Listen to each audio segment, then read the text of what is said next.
What a wonderful fucking note to start off on. Oh God, welcome to welcome to Waterdeep Miracle Nip. Will our heroes find the miracle nip, or will it forever be unslipped beneath their grasp? Find out next. Fuck. Same nip time, same nip channel. It was the worst of nips. It was the best of nips. Anyway, oh my God. Hey Tyler, what are you doing with that miracle nip? I'm rubbing it all over my nips. I'm rubbing it all over my nips. That's what it's for. It's on the label. So okay. For those of us, Mark, that weren't with us last time, I almost, Mark, I'll leave it up to you. Do you want to know what they got up to, or would you rather find out through gameplay, through emergent storytelling? I get to know nothing. You get to know nothing? Okay, cool. Then we'll roll. I wasn't there. I don't know it. Okay, cool. That's the rules. I'll dig it. Are the two of you able to recall? Yeah, we're good. Okay. So, before we begin, I want to pull up some music for myself, mostly to get myself in the mood. But, You've already got the mayonnaise, dude. How much more do you need? Dude, I go all in on this mood business. So he's playing by candlelight, too, just so you all know. We discussed that before you hopped on. Well, so are you, motherfucker. Yeah, I know. I'm setting the mood, too. So anyway, the camera pans to a nice manor on a large grass lawn with a lovely winding stone pathway going towards it. And outside on the perimeter, we see a large gate that has the letter G on it. Going down this pathway, yeah, going down the pathway. The camera pans in to, it pans in through a window, and we see Book, and we see him standing next to a large robed figure sporting a golden arm, and Book's mouth is zipped, but the hooded figure is speaking to a woman of aristocratic upbringing. And the hooded man speaks in his slithering snake-like tongue, his snake-like method of speech, as you would, excuse me. And he says, Lady Growlhound, I'm very disappointed with the results you have brought me. Your funding has been appreciated. But if I do not have the stone in my possession at the end of the month, you will find your house falling on great misfortune. And Lady Growlhound huffs up her fancy noble attire, and she looks unintimidated, but Book, you can actually roll me a perception if you earn insight if you would like to. Oh shit. Did you say book? Book yes, I needs to roll did say perception? Book. You can't make an insight. Okay, give me 1 second. Pull Yeah. all that up. You are good. Alright, I had chips in one hand and a sandwich in the other. That is all good. I understand.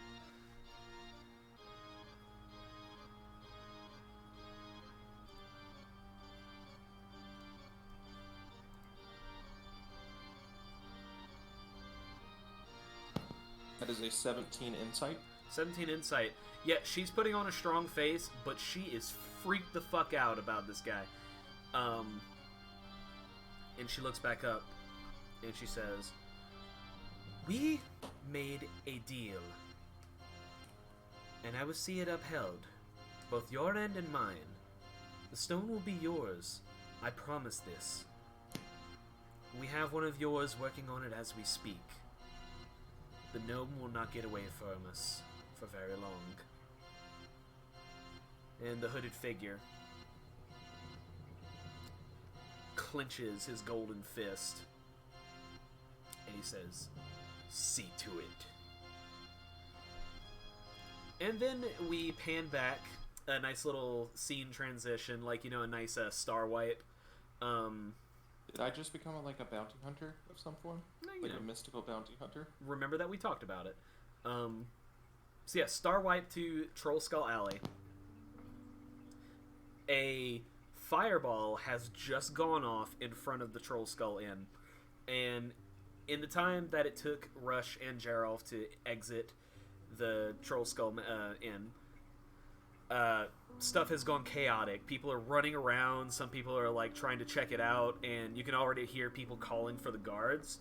But it doesn't look like there are any guards on the scene right now.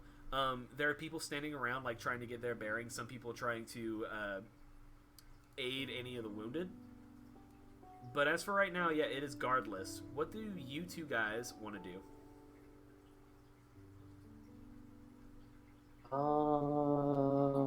I guess I will go check out the scene. I'd like to go inspect the scene of the crime. Okay. So. And I'm gonna go past it to kind of section off if there's try to see if I could see the dude that cast it. Okay. So, we'll get to that in a second. Geralf, you go to the scene of the crime, as it were. And as I said before in the last episode, the epicenter of the explosion is this charred, burnt, gnomish corpse. Still standing, but definitely dead. The epicenter of the fireball spell caught, and you're counting 10 additional bodies. You see, who are all, not nearly as fucked up as the gnome, who is, again, the epicenter of the blast. You see a elderly female human who has what looks to be a charred walking stick with her. You see 2 cloaked male humans with sheathed longswords. You see 2 female humans and a male half-elf who seem to be dressed in rather plain clothing, sort of like servant clothing, with some now completely charred beyond recognition, bags and boxes, probably containing things. And you see 2 female halflings who you remember were a pair of twins, 2 female halflings and 2 male halflings, a pair of quadruplets that did a street music show.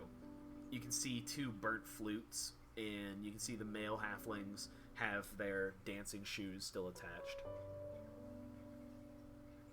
So, can I tell that the gnome is kind of the epicenter of what happened? Oh yeah, it's immediately apparent that he's directly in the center of the blast crater.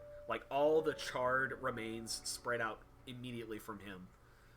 Okay, I guess I'm gonna go check and see if maybe something to identify him by survived the blast. Okay. I'm gonna give you this one because you're dedicating a search to him. So, wait, you're asking if he survived the blast? I'm sorry, I didn't catch that. No. I'm asking for to see if there's something that I'd be able to identify him.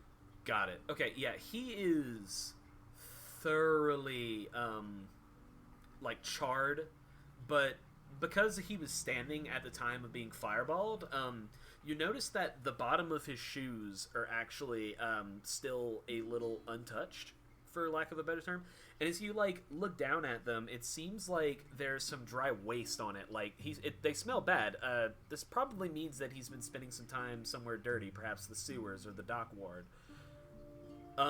You also pad up on him and check around, and you find a pouch that seems to be made of some nice leather that miraculously, while charred, survived the blast. And whenever you touch it, it jingles with something that sounds like marbles clacking together. You said it's just a pouch? Yes, it's like a leather pouch. Can I open it and see what it is? Yes, you open it and you see 5 glittering rubies. I think I'm gonna pocket those. Okay, make me a sleight of hand check. Because there are several onlookers that are going around right now.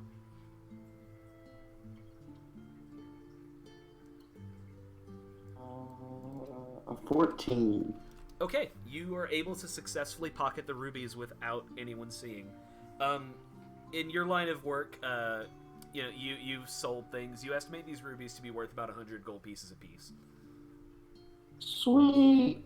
All right. Let me see. Trying to give myself some better ambience than relaxing relaxing Twilight Princess music, because this is not a relaxing scene. Rush, run me again what you were doing. I'm just gonna try to run past the scene to get a better image of what we're looking at. See if I can catch who cast it. Anybody running off. So you're looking around, and it's mostly, it appears to be like onlookers like sprinting around. You see one of your neighbors, Fala Lefalier, the owner of Corellan's Crown, the alchemy shop, looking around, trying to like help people with their potions. You don't. Give me an investigation check. Oof. That's probably not great. Skills. That is a 6. Yeah, besides Fala Lefalier, you don't really see anything.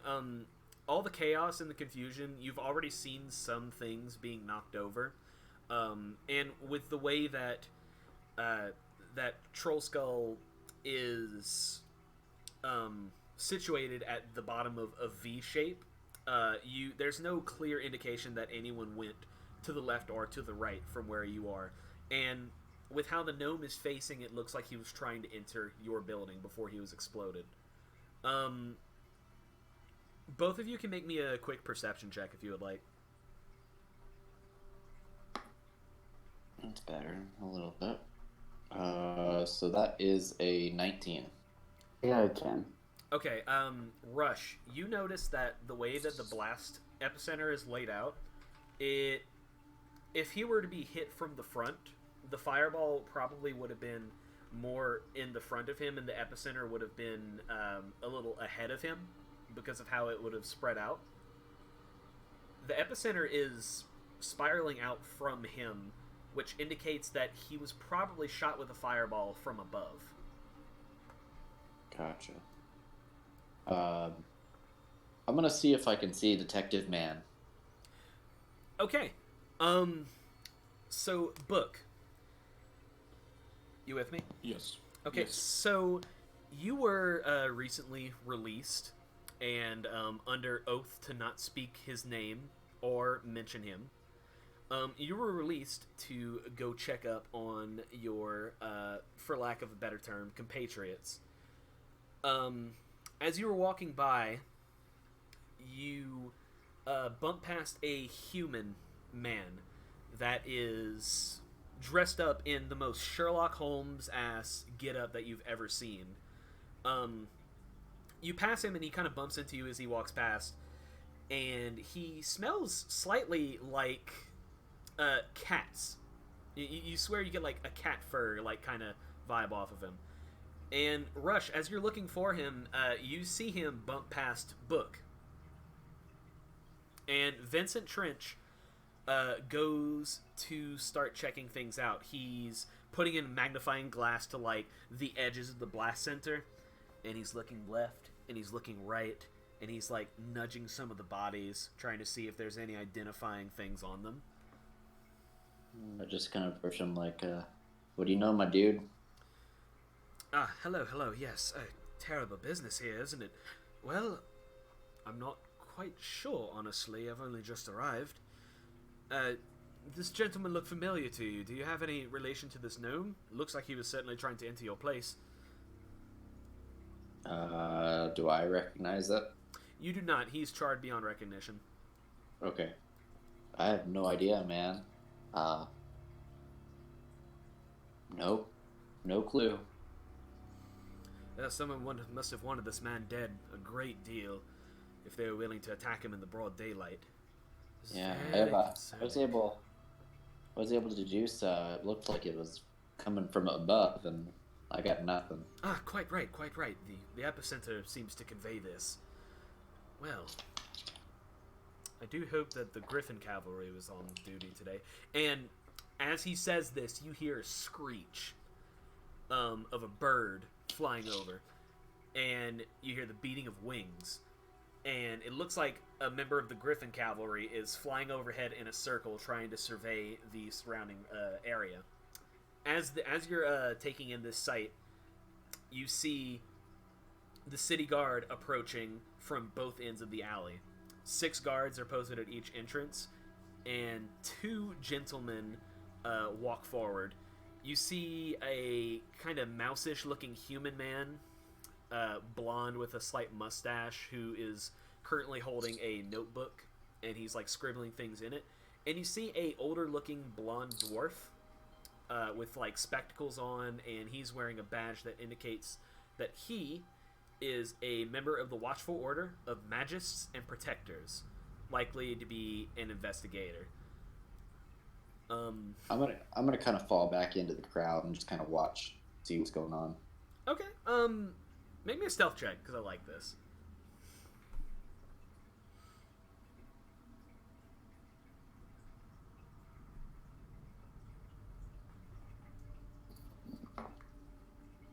It is 6. Okay. As you're trying to like fall back into the crowd, the dwarf looks up at you, and he picks you out. Probably you being a Ganassi doesn't help anything. And he says, "You there? I would have a word with you." All right. In the name of the watch, come hither.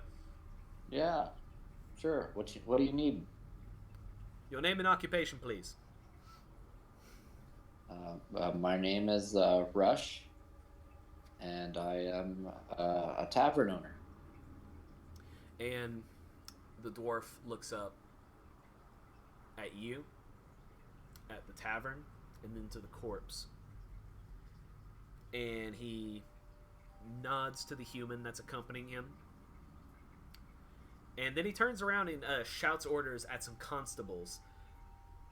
"I want to get statements from every tavern owner, every shop owner in this alleyway. I don't want anyone leaving until we have answers. Mr. Rush, was it? My name is Barnabas Blastwind. I'm with the Order of Magists and Protectors. It's my job to find out what happened today. If you're the owner of this tavern, it looks like this gentleman was trying to enter. This makes you a suspect. What have you to say in your defense?" I mean, to be fair, I don't really know anybody. I'm new to town within the last couple of weeks. Actually, we just had, correct me if I'm wrong, was it last night was opening night? It's been like a week since opening night. A week, okay. Yeah, we just opened about a week ago, and, you know, we've stayed pretty busy trying to upsell this place, and I don't know the clientele yet.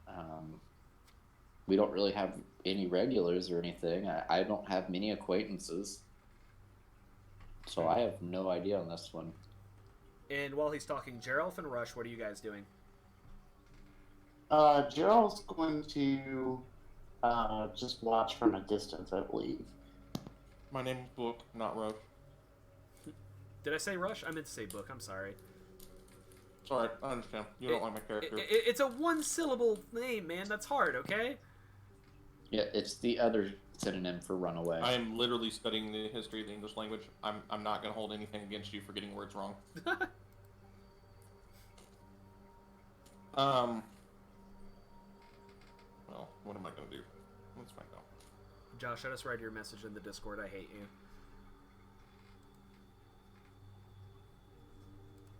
You're welcome. Yeah, so Book, as far as you can see, and like your exits to and from this this alley have been cordoned off by city guards. I mean, I didn't do anything wrong, so... Yeah, but they are like around to like question bystanders, is what it is. It's not like you're being detained. It's just that they're trying to figure out what the fuck happened.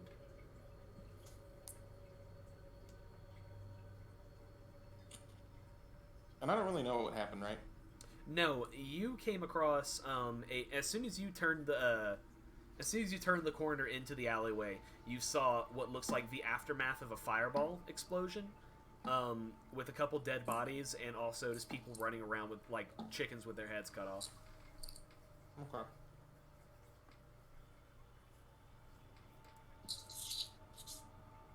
So you're doing anything in particular, or are you just kind of like chilling in the back?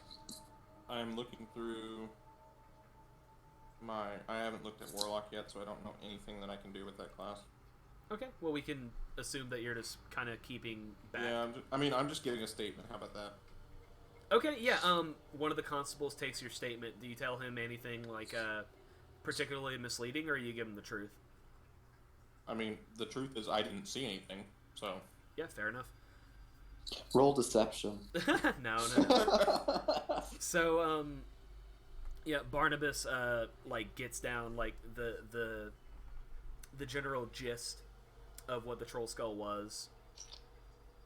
And so he says, well, with all that's been going wrong in the town lately, he said the city, not the town, excuse me. With all that's been going wrong in the city lately, this is very concerning for you, Mr. Rush. I will not lie, you being a newcomer not only both absolves you and puts you in quite incriminating light. There's few that we can trust. However, I don't like to believe that you would have put your own establishment in danger with a fireball in such close proximity. So I will not be detaining you today. He's right in the guy next to him, who he has named Cromley, Sergeant Cromley, is writing down everything that Barnabas says in like shorthand. Now, I don't want to jump to conclusions. I like to have ironclad evidence and testimony from reliable witnesses before I make any arrests. Would you mind telling me exactly what happened from your own point of view? Alright, yeah, this was a pretty easy one. I open the door, boom goes fireball. I will correct you. The fireball happened before you opened the door. Oh yeah, we opened you opened the door because of the fireball. Okay, yeah, no, me and the patrons that were in here, we heard a big explosion, opened the door, and there's a charred corpse on my doorstep. I see. And have you had any dealings from particularly unsavory customers, perhaps a bar fight or a disagreement in the local streets?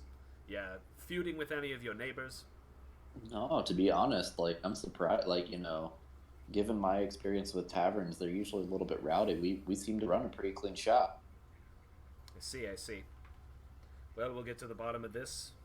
Until such a time comes, I ask that you remain outdoors while we gain statements from all the passerby. We will release you back into your homes and uncordon the alleyway as soon as we have a sufficient case built up. Thank you for your cooperation. Trust in the guard. So, and after that, Barnabas Blastwind steps away and goes to talk to some of his constables, including the one who just talked to Book. So earlier you did see Fala Lefalier from Corellan's Crown standing around, alongside a couple other folks that none of them really popped out to you with that perception check. Book and Geralf, if you guys want to make a perception check for the occupants of the alley, you also can do that. Sure. Am I anywhere near Gerald? So Geralf was inspecting the body, but since he was like trying to chill out around Barnabas, I'll say that like he kind of stepped to the side. It's pretty easy to get lost in the chaos that's going on right now. 23. If I'm in touch distance of Gerald. You're not in touch distance, but you could walk up to. Okay, I'm not gonna like call him out or anything, but he's been around me that he knows what it is. I touch him and I give him my blessing of the trickster. So you have advantage on stealth checks for an hour. When he does this, if you have like any skin exposed like on the wrist or anything, a small outline of a rose appears on it and then fades. But I do this like I just kind of walk by and like brush you, like I'm not making like a big deal of it. You just kind of know what it is. Gotcha. Yeah. What do you roll? Book?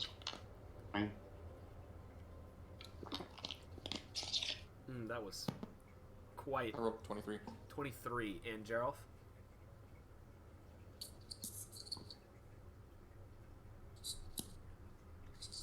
Hey, buddy.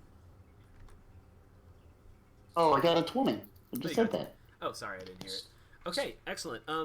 So Rush, in the middle of talking to Barnabas, kind of like didn't see too many like interesting characters.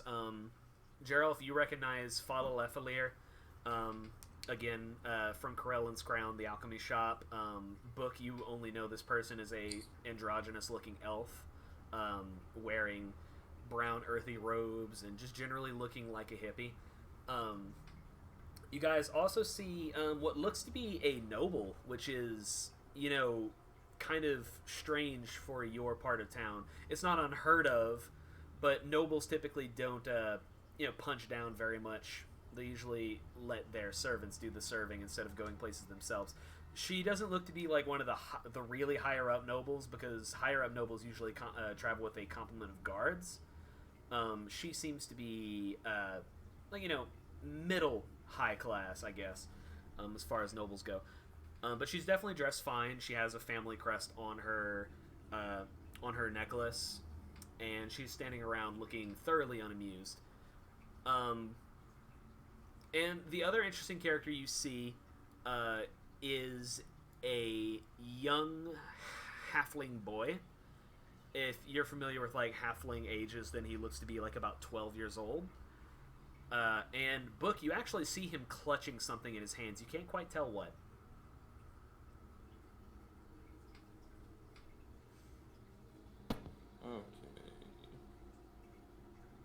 Okay.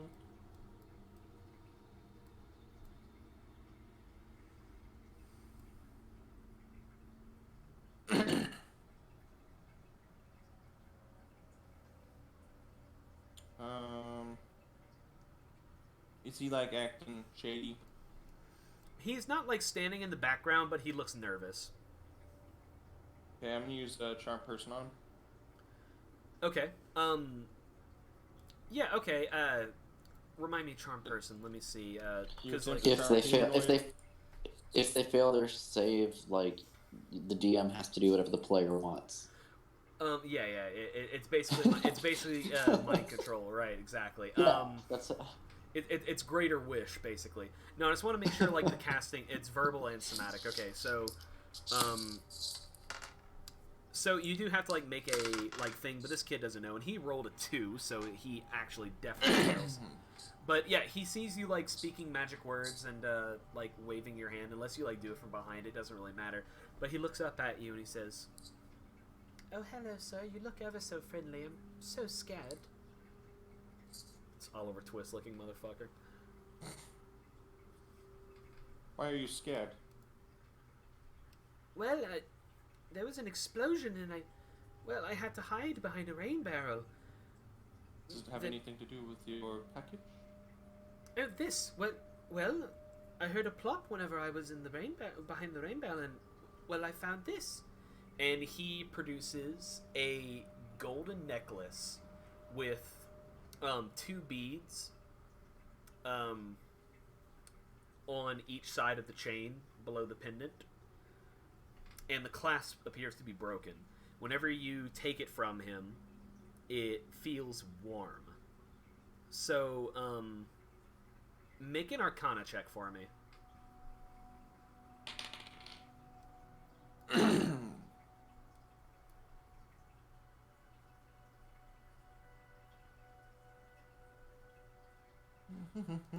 16. Okay, so the 2 beads that are on each side of the chain are these swirling little red orbs. You correctly deduced this to be a necklace of fireballs with 2 charges remaining. Cool. So I tell him, and I'll roll the deception here in a second. Oh, well, you better give that to me. They might think that you're the culprit. You don't have to roll deception. He's like, "Oh, I would want that. Oh, it only costs so much to eat. Well, thank you. I guess I'll go find somewhere to hide now." And he gives you the necklace. Alright, I'm gonna pocket that. Alright. Do you tell the guard about it? I'm gonna tell the guard that kid's acting a little suspicious. Okay. Thank you, sir. We'll beat the truth out of him. Oh my god! Did he have anything strange on him? Strange smile. A few too many teeth for my liking. Yeah, really. Beat the teeth out of him. Alright. I'm just, because the code legal has probably been beaten into you during your time in prison, hampering justice by concealing evidence is a definite violation of the code legal. I'm just letting you know. It can That's result. fine. I'm gonna stash it. Okay, it can result in a fine of up to 200 gold and hard labor for up to a 10 day. Geralf, do you act on... While Book is talking to the nice lady, do you talk to Fala Lefalier or the noblewoman? Yeah. So I'm gonna go poke around with the noble woman. Okay. She appears to be speaking to Vincent Trench. And they're speaking to each other like they're old friends, kind of. But whenever you approach, she looks at you. Yes, man, can I help you? I just was noticed you over here and was coming to see if everything was okay. I wanted to check around with some people and I didn't recognize you. I don't think I've seen you around. Well, one second. Let me double look at her thing. My name is Jezreen Hornraven. A pleasure. And she offers your hand out to kiss it. And he goes, "Oh, the pleasure was all mine." And he'll bow his head a little bit and gently kiss her hand. Alright, good. Are you, with the watch, are you investigating of some sort? Oh no, I'm just a friendly neighbor. My friend and I own the Friendly neighborhood tavern Spider-Man. over yonder. I was just going around to check on the neighbors to make sure everybody was okay after the incident. Oh, you must be the owner of that lovely place at the crux of the alley. Oh, the first murder mystery was a delight. Would love I'm to... glad you enjoyed it. It's something that came up off the noggin. Well, things at home have been ever so dreadful lately that sometimes a distraction is nice. Sad to say. Well, horrible sort of dealing over here, isn't it? Oh yes, quite unfortunate. You wouldn't have happened to notice anything, would you? It seemed that they were coming towards our property, and I like to keep tabs on people coming and going from my place. Well, I was just leaving the Tiger's Eye, speaking to Vincent. I didn't quite see anything on the street, but... Well, there was something on the rooftops. Which rooftop? And she points to the eastern alleyway, and she points at like one of the roofs on one of like the it's just like a residential, it looks like. But she says, I tell you, it was not a man. It was more like some sort of puppet shaped like a man. A puppet without strings. It was on the rooftop. It hurled something into the crowd that caused the explosion. I saw those halflings burned alive. I saw them.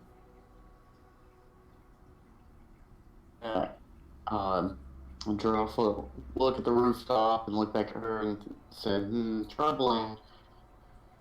Well, thank you for your, if you ever happen to need anything, or somebody to talk to, I will, you're always welcome at our, humble tavern. Yes. I do look forward to visiting again whenever things aren't so intimidating. Rush, what's Fair going enough. on? Oh, go ahead. Sorry. No, you're good. Okay. Rush, what are you up to, my dude? Alright, so the watch, they're questioning people in the alley in front of the... They're questioning the whole alley up. There's like 21 constables like going up and like checking people out. Okay.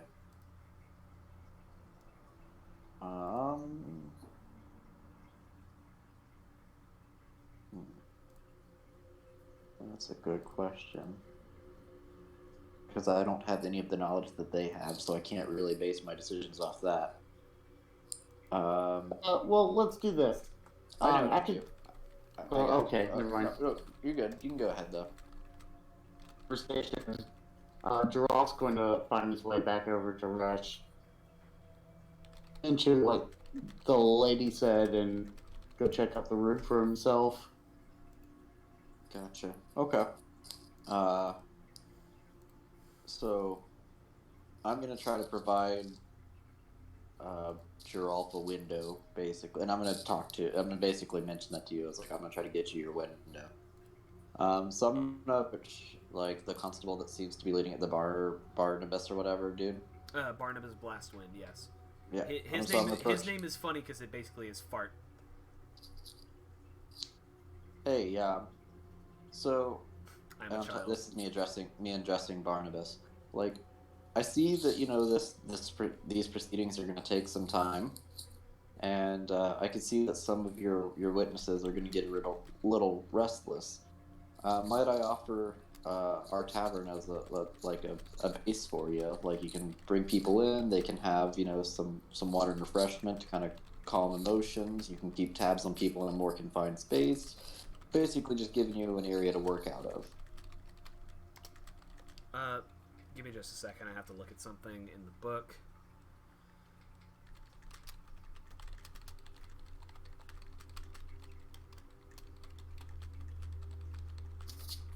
Let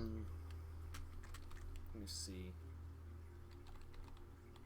So I'm sorry. You're asking him what? Like, I'm basically just asking him to move some of his investigation, like bring the witnesses inside to question them there, trying to clear up the alley a little bit.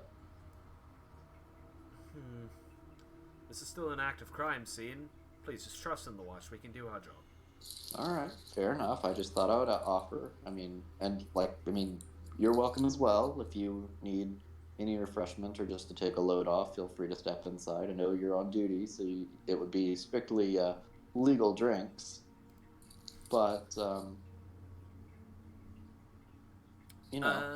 just extending the offer. Roll me one of them persuadey boys.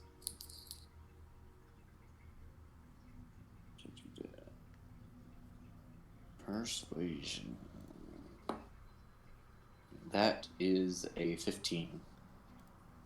Oh, woof. Alright. Very Okay, well. so what's everybody doing currently? I'm trying to clear the alley a little bit to basically give Geralf his window to kind of do his thing. Okay, and what's Geralt doing? Is nobody going to talk to the guy that you got thrown in jail? No, we're good. Hey, hold on. They got thrown in jail? You punched her. You slapped a woman. Because they were trying to take advantage of her. Anyway. They're all trying to get to the roof. Can I do a sneak? Well, let's resolve this first. Barnabas looks and he's like, I suppose there could be advantages to... Yes, alright. Boys, let's get everyone into the Troll Skull. I want everyone ready to make their statements and have them taken in an orderly manner, please. And the citizens of the alley begin shuffling in along with some of the constables, while some of the constables remain outside, but it looks like they're mostly observing the crime scene, specifically the epicenter of the blast. And I'm going to go in and kind of tend to the bar to kind of keep that. Gerald, you can make me a stealth check at advantage trying to get into the residential, or if you're just trying to Assassin's Creed your way up the building, that is also acceptable. 27 do it? Oh my god. Yeah, so are you going into the building or are you climbing on the outside of it? Yeah, I think I'll just try to slip into the building. Okay. So the front door is opened. It looks like the resident of this like 2-story building was one of the ones pulled aside to be questioned. It looks like a single person residence. Whenever you enter, you see actually like kind of out of place because it looks like a very not lived in space. As if someone had only just moved in and hadn't really had time to unpack. But you also see a red flag hanging on one of the walls. The red flag bears the letters. Well, can you speak Elvish? Yes. Okay. It appears to be the Elvish letters of S and M, as in monkey. But they're written in like sort of a crude, almost like written in a different script, kind of like the difference between like hiragana and katakana in Japanese. But yeah, besides that, it is a thoroughly unremarkable building, and you could totally take it up to the roof. Okay. Unless you would like to investigate something, like whatever. I mean, I'll check out the you're talking about and the stuff around it The what around first. You're around it, like move it to see if something's behind it, and check around it, where it's hanging and stuff like that. See if there's something hidden around it. it? Okay, high or low? High? What is the? Where's my other D100? God damn it! I only have one of them. Uh-oh. You said high, right? Yeah. All right. You pat the wall around the flag first, and as your hand gets close to the flag, you notice that it's humming magically. It is unmistakably enchanted. Oh, that's not good. Ralph knows very little about magic, so. Do you do anything else with the flag? No. Do I do anything else with the flag?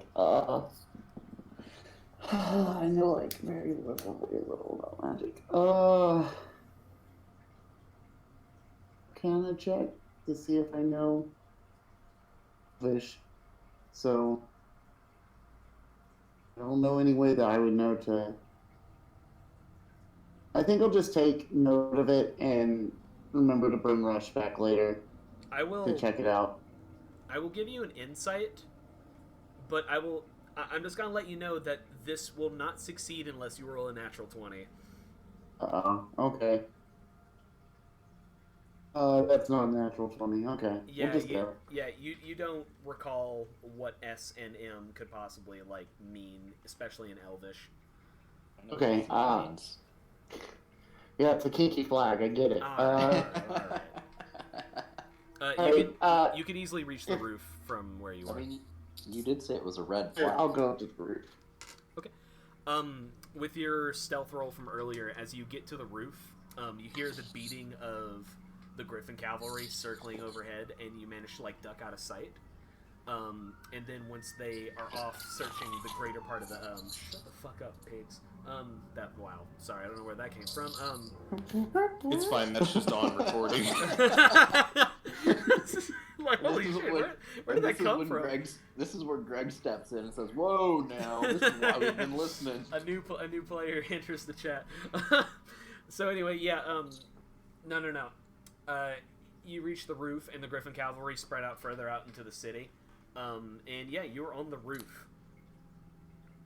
Okay, I'll go to the side of the roof that's closest to the troll skull first. So On the side. there are two boxes on this roof, and they're spaced a little bit apart. And in a very grassy knoll kind of like way, it is the perfect shot to throwing the fireball at the corpse from where you were standing in between these two boxes. Allegedly. Layrall Silverhand killed the gnome. So, so the top of the roof, what are the roofs covered in, I guess? What are they made out of? The roofs are mostly, they're like, this is one of the nicer parts of town, so they're usually like, triangular wooden roofs, but the one that you're on is flat, like some of them are, just for like, it's flat and it has like a couple boxes on top of it, so it's probably just like extra storage on top of the building. But they're not covered in like tarp or anything. It's mostly wood. So there's not like, I was thinking like some roofs have like gravel or like thatch or something on the top of them that would leave a footprint that I could look for.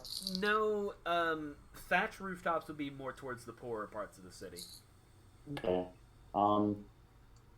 Can I observe there or look around the rest of the roof for any kind of clues that might the person went after they left? Let me confirm that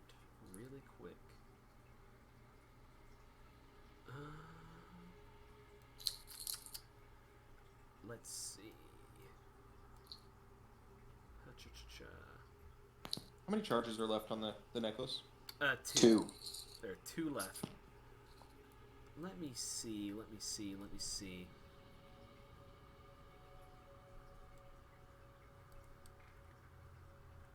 This is a very good question. I'm sorry. Give me a minute.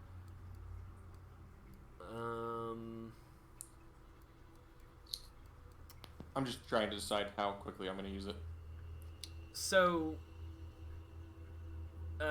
Geralf, you're poking around the roof, and you don't find very much of note, except for what looks like a bronze bar, about 3 to 4 inches in length. It looks to be like a strut, or possibly a support of something, and it is branded, but it looks like the rest of the brand was on a different part of whatever hole this thing is from. Okay.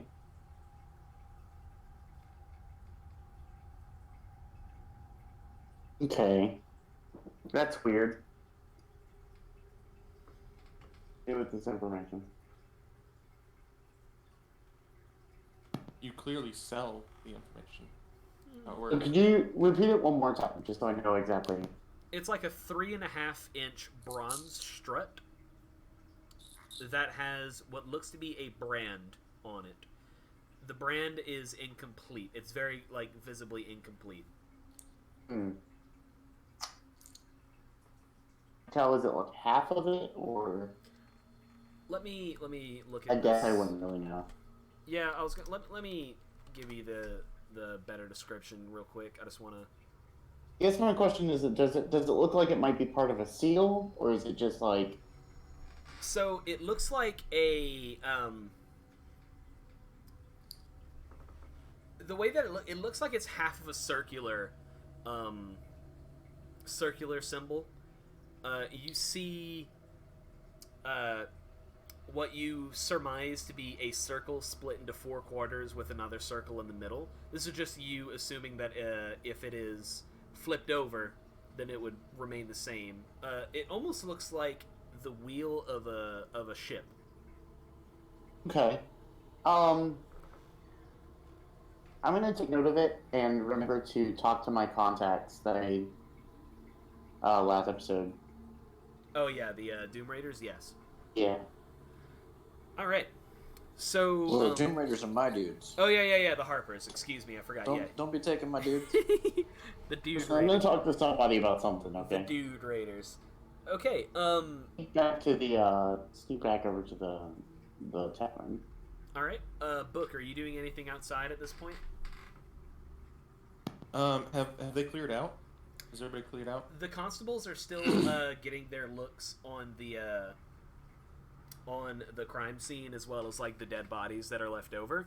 But a majority of them are within the Troll Skull Inn, which is at the center of the alley, where like the 2 halves of the alley meet. Geralf and Rush are within the building as well. Within which building is it? The Troll Skull Inn. I'm gonna go into the building. Okay. Yeah, Look around. You enter the Troll Skull Inn, and you brush by like some guards to get in, and you've already given your statement, so you don't have to like speak to any of the guard or anything. But yeah, it's a pretty chill situation. It looks like. Well, I mean, chill as it could possibly be. The guards are taking statements from passerby while drinking like water provided by Rush. And Geralf is off doing his thing, whatever he's doing. Do I see both of them? Are they like relatively close to each other, or are they kind of separated doing their own things? That's up to them. I'm at the bar. I'm kind of managing, trying to keep some resemblance of order in the establishment. Geralf, what are you up to? I guess I'm just. I head back to the bar once. What I've done or what I've been doing. So. Right. So yeah, it looks like they're both at the bar. Okay. So I just walk in and I just go with my arms opened wide. Boys! Oh boy. Yes. It's good to see you again. Audible No. sighs. would like to apologize for my behavior before. That's fine. You can apologize by giving us our cut. Pretty sure you guys. I don't have any of that anymore, do I? Did they give me that back? No, you were fined. How much was I fined? Like 300 gold for assaulting an official. She counts as an official? Yes, she's a magistrate. Shh, those don't count as officials. The magistrates are totally officials. No, those. No. They Fake execute news. the law Fake of news. the city. Okay, so I have 44 gold. Yes. What am I hearing? Yep. I don't have all of it. Here's this, just to make amends. Geralt just kind of eyes him. I mean, we'll Just- take it, but what do you want? To be friends. I have no family, no friends in town. What you're saying is you need a place to stay. And friends. Mm. You're on thin ice. But fine. Thank you. I'm sitting here just tapping my fingers together because I've finally gotten you people to talk to each other. I mean, you. I did it. I know. You didn't do anything. Yeah, So, yeah, do you do anything after giving them the money? So, what do I do? Where do you need me? I'm very good salesman. Lay low for now.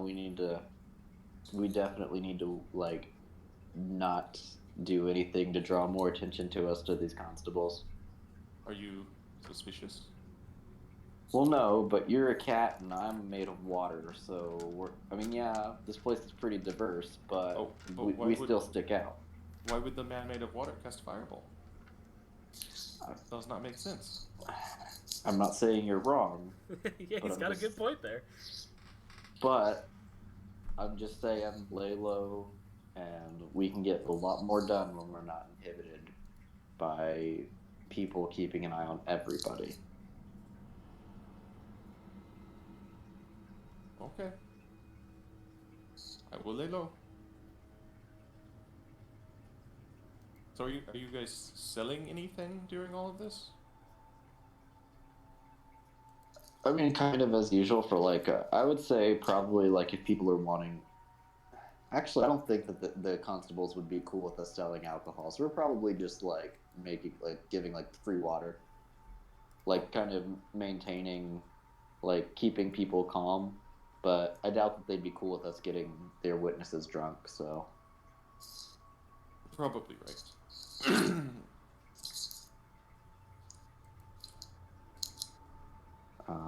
but yeah. So, may I have tour? Geralt goes, yeah, I'll show you around. Excellent. Okay, yeah. While Rush is holding things down, you guys slink away to the upstairs. I will refer you to the map of the Troll Skull, I believe, which I linked Well- in the what? But we didn't even get to show. We didn't even get to show all the fancy features of the downstairs. Oh yeah, well I guess you can.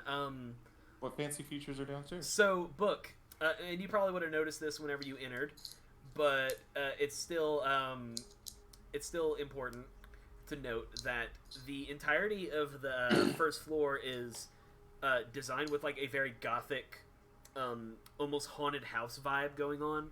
Things are deliberately aged. There's nice portraits of Rush and Geralf, flanking a nice portrait of a man you do not recognize, a half-elven man. There's a nice, it was a stone gargoyle that, or like, no, it was some nice, purposefully weathered suits of armor as decoration. And there's actually a large cauldron that seems to be smoking a little bit, but it's currently not in like full production of smoke. Smoking. Yeah, like some nice. It almost looks like dry ice. Oh, that's cool. Do you guys do they have Well- fire pit? Do you guys have fire pit? There is, yes. Yeah. Fire pit? Is it on fire currently? I mean, like fireplace, yeah, probably. It's like mid. It's like actually kind of early. Like it's late morning, but So it's still like midday. So probably, it's really up to probably y'all. enough. Probably out. Probably enough that we would probably keep the fire. Well, it depends on. It's fall, right? No, you guys are in late spring. It's starting to get hot. Late spring. Oh yeah. So you yeah. it's Never probably mind. out. Yeah, it's probably out. Yeah. All right. They have like candelabras on the walls that are lit. And stuff Right, like that, right. too, And there's so- like there was moss on the entryway and like some hanging moss and everything. So it's nice and creepy looking, but daytime kind of kills the effect a little bit. It's spoopy. All right. But to be real with you, it's spoopy. It's pretty It is spoopy. spooky. Tyler, let's see if I can get myself thrown in jail again this campaign, okay? All right, excellent. Jesus. So I'm going to mage hand the necklace of fireball into the fire pit. Your mage hand is visible. You were not playing an arcane trickster. No, I know I'm not. But if I'm keeping attention elsewhere. All right, this is interesting because you're going to have to be distracting Geralf, which I don't know how to justify a player versus player deception check, other than, I guess, sleight of hand, but again, you were casting something, which is imminently detectable. Yeah, we're gonna see those Naruto hand symbols. But if you But want can to just, like, if those you Naruto hand symbols. But if you just want to like drop it like with your I can hands, just drop it, yeah. you can I can you just can you drop can it. roll me a sleight of hand, yes. Ooh boy. Oh boy. Ooh boy. Maybe. I don't actually know what my bonus is to sleight of hand. Well, Hey, I just actually figure- have that. The contest to this, it'll be a skill contest. Geralf, roll me perception contest. Okay, well. Mine is a 21. Oh, mine's a 5. Oof. Geralf, you swear you hear like a jingle, but given like all the loose metal and stone you have in this place, you don't hear any. You don't really place it to anything. It's loud, man. It's all going on. Book, you manage to chuck the necklace of fireballs into a particularly open little niche between all the fire logs. And there it Clever. remains. Clever me.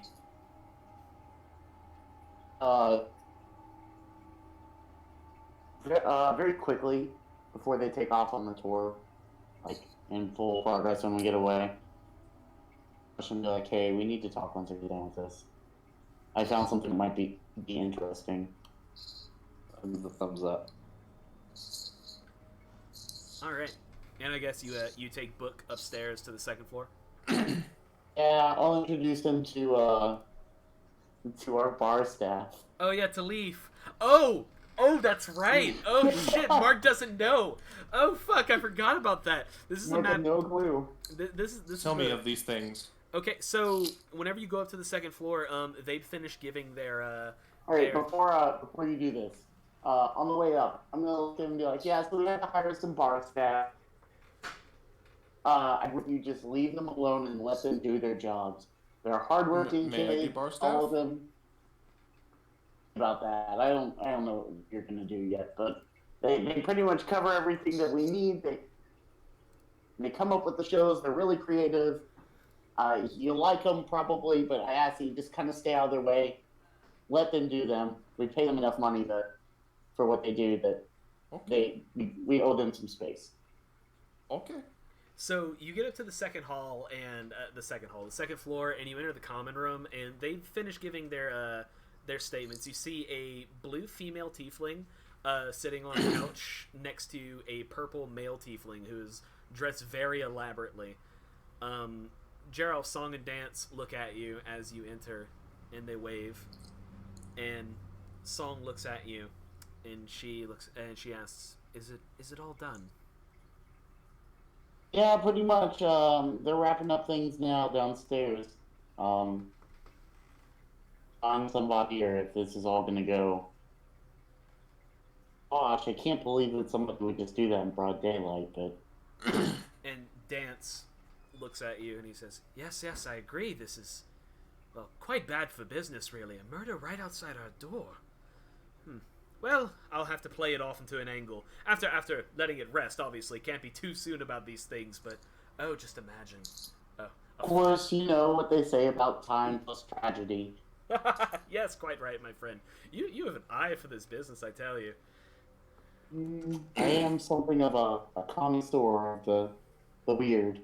Who's your friend? Hello, I'm Dance Luxendark. Pleasure. Call My this name is more Book. of an, I call him more of an acquaintance. Book, delighted to meet you. You must know Master Geralf. Oh. I do. We entered the city together. Ah, yes, this is the... Well, I've heard a little bit about you. I'm sure it's all bad. Me and my sister here are employed. We stay in the room down over there. With fresh exiles, so to speak. But yes, it's a delight to meet you. If there's anything we can do to help with, well, keeping the establishment safe from the investigators, then please let us know. I don't think they're going to be too much of a problem. They'll be gone within the hour, probably. Rush, high or low? It'll be fine. Nothing's gonna happen. We need a number. Low. You said low? Yes. Alright, cool. While they're talking with Song and Dance upstairs, the guard pretty much finishes their thing, and they're like checking the place up and down, like giving it a good run, but they don't see anything that sets them off. And eventually the guard finishes taking their statements and ushers everyone out to leave. Alright, and as they were leaving, I was like, hey, if we can be any more help, just let us know. And We want to be able to cooperate fully. Transparency is, I feel, is going to be our best choice of action in this. And Barnabas nods and shakes your hand and he says, "Thank you, you've been very helpful. Sorry for the way we got off, but you understand, it's my job." No, I understand. I mean, you gotta do your job. I mean, I can't be, I have things in my job that I have to go at. You have things in your job that you have to go at. I get it. Yes, very good. I appreciate all you're doing, sir. Thank you for your service. God damn it. Yes, well, very good. I'll speak to you again whenever all this is taken care of. Until then, consider yourselves free to go. We're going to open up the alleyway and, well, hopefully after we get things cleaned up and transport the bodies to the morgue, you'll be able to conduct business as usual. Yeah, no, it sounds good. Tear be with you. And he leaves. And also with you. God, I fucking hate you. Alright, yeah, so with that, the City Watch departs. Book, you are given, like, a tour, and like, stop me if I say anything that Geralf wouldn't do, Josh, but, yeah, Geralf gives you the general scope of everything. The second floor seems to be if any patrons wish to stay for the night, it's like an inn setup. It's got, like, an extra bedroom and stuff for Song and Dance to share. Then on the third floor, there's a library and a study. There's a master bedroom. There are two rooms. There's a public bath and a private bath, as well as a privy. A master bedroom, which I believe Rush claimed, and a library. No, I think Rush claimed the library as his room, and Geralf claimed the master bedroom. Correct me if I'm wrong. And then the attic has a attic bedroom and an attic storage. Also, the place has a basement that's a wine cellar and an ale cellar, and it has a couple balconies on the second floor.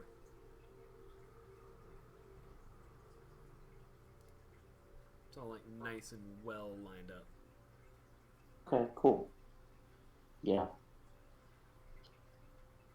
Very nice, very nice. Yes, it's not awful. You have to watch out for the poltergeist and make sure you don't do anything to make him angry. But mostly, he's very agreeable as long as we don't tear anything up. Interesting. runs more of a tavern than a bar, so we haven't had that many problems with people coming in and starting unwanted business. So, I mean, obviously, at this point in my life, I have nothing. So I am looking for work. okay, Something well, that we could work out. I believe you, me, and Rush could sit down and discuss that at a later time. Rush, you feel Always use that help. Rush, you feel it seems to be like a light breeze that swishes your tail a little bit. Book. Book, fuck. Look, I'm looking at both of the names. My name's not Rush. Your name is Book, I'm so sorry. Yeah, you feel a slight swish of air that goes past your tail and like lifts it a little bit. Is it the ghosty? A little spoopy. Hello, Mr. Spooky.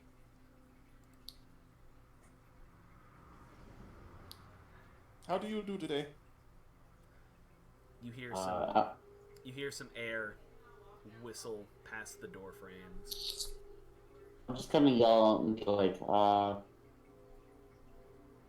I can't even remember his name right now. Leaf. It seems that we will be having a new guest stay with us. I hope that is agreeable with you. And you hear the shutters kind of go off a little bit, but not in an I am angry way. You're kind of getting good at detecting like how Leaf is feeling, and he's kind of like, whatever.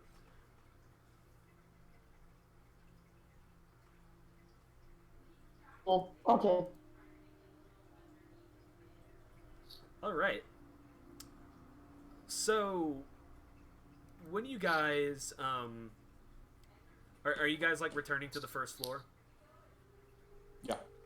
All right. So, I mean, unless there's something else up here to see. So while you guys, no, it's pretty much as I said it. So you guys are descending to the first floor. I actually had a question from last session. Okay. You said there was I know this, but you said there was an attic too? There is an attic. It has an attic bedroom and an attic storage. Can I do that one? Can that be mine? I like the attic. You said there's just attic bedroom and that's it? And an attic storage. Like they're two separate rooms. Yeah, it's fine. It's fine. He can have that. So, as you guys are walking downwards, Rush, most of the civilians have cleared out besides like some folks who stayed behind for a drink. You see someone walk through the threshold. It appears to be a shockingly almost naked human man. He's equipped with a massive feathered hat. Looks like a pirate captain's hat. Yard. And his only clothing is a pair of red leather bandoliers and for lack of a better word, a leather banana hammock. And he walks in with his own pewter cup. And I'm going to link a image to my favorite NPC in this entire module. Cha-cha-cha. That ought to do it. Yes. And he walks over and he takes a seat at the bar. There's a pirate in a thong. Oh yeah. And I like this guy. Give me a. Let me look up a scene that has Sean Connery from Highlander in it because that's what this dude is supposed to sound like. Is he like? Is he drawing attention to the fact that? Is he like drawing attention to the fact that he's like a little out of place, or is he? Just walking in, like, you can tell he fucking knows what he has going on. He's like, he's fairly like well endowed, and he's not hiding it. You have no idea how he hasn't been like pulled aside, and like stopped for like public indecency quite yet. Let me get Sean Connery's voice in my head because Episcopal pull towards a faraway land. Shocker, Trebek. Yeah. So, this isn't as much of a respectable establishment if I've ever seen one. Zord, at your service. May I have an ale? I brought a cup. And he holds it up. Yeah, sure. Then I But pour this is more. a family establishment. And you guys walk down to the first floor while Rush is pouring this guy an ale. By the way, I needlessly bother both of you guys for a job. Ah, Oh, what's that? Rush again? And he's like, "You're kidding me, right?" I Kidding right mean, now? business is business. yeah.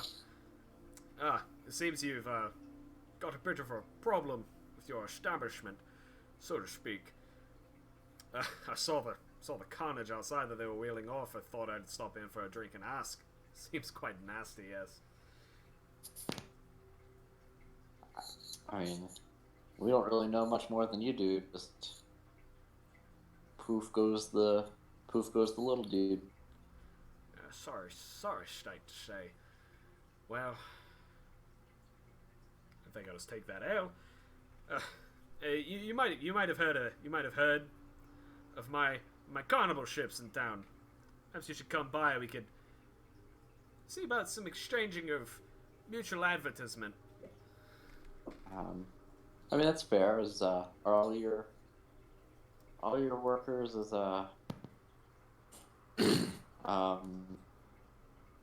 Excuse me, Mr. Flamboyant? festive as you are? No. That's it's a bit of the Excuse me, Mr. Rush. captain's privilege. Talk to your guest, please. Yes, book. May we please talk about a job? I'm very good salesman, good people. Yeah. I mean, I guess maybe I don't know. I'm kind of curious about what our friend has to say, but I'm I'll sorry. take I'm kind care of of thrown him. off. Oh, please, you. Take care of him. He looks like a traveling man.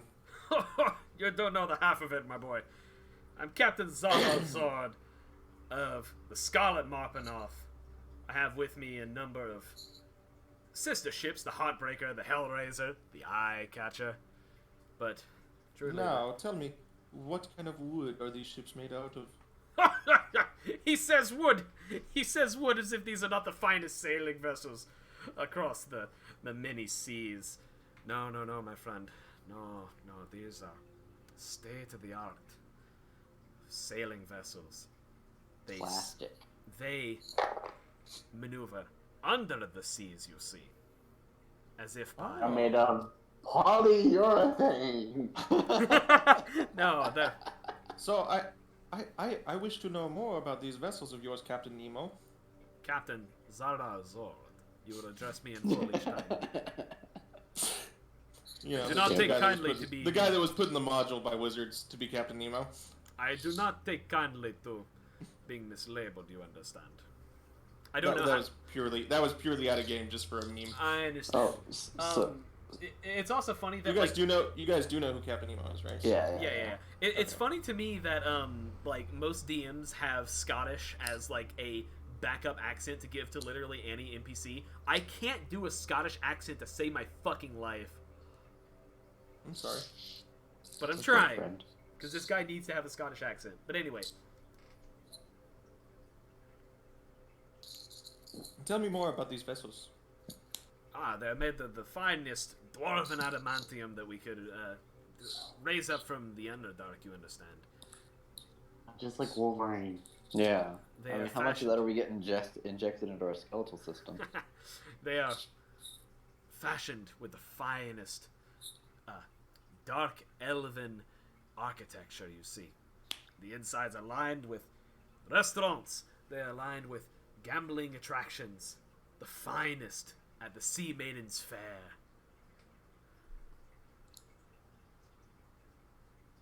Sounds prestigious. Aye, we are welcomed from every port, from Baldur's Gate, well, formerly welcomed, to Athkatla, to the great city of Lushkin. Fine city that is Lushkin.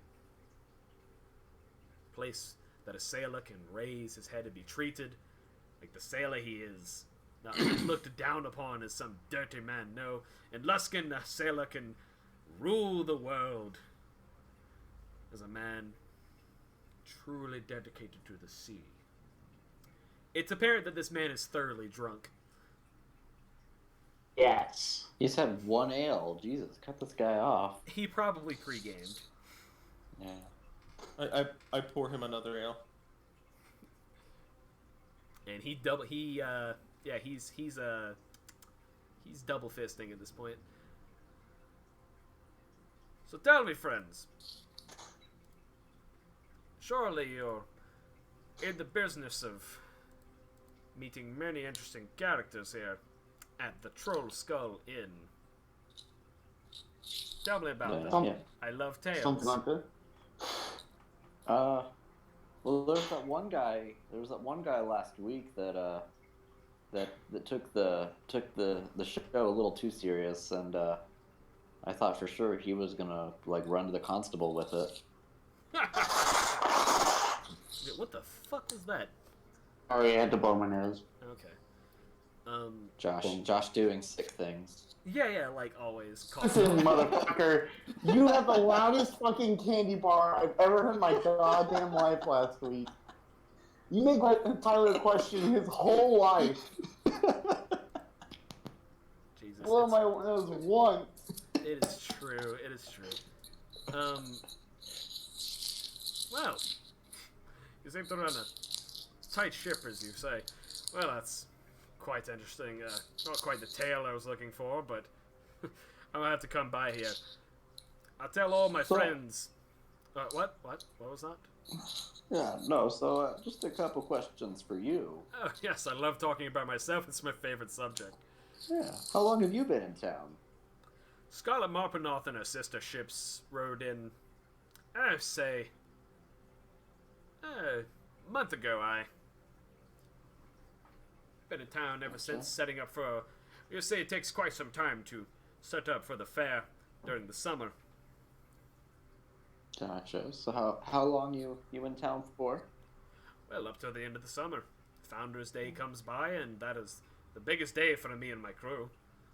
Gotcha. I mean, yeah, we're definitely looking forward to it. We'll probably do an event here, you know, a little pop-up bar maybe. Makes us competitors, doesn't? Well, you're in a completely separate section of the city as I can't go anywhere but the docks, you understand? But I'll be sure to spread the good word if you do the same. That's fair. And we might check you out. I mean, come see you.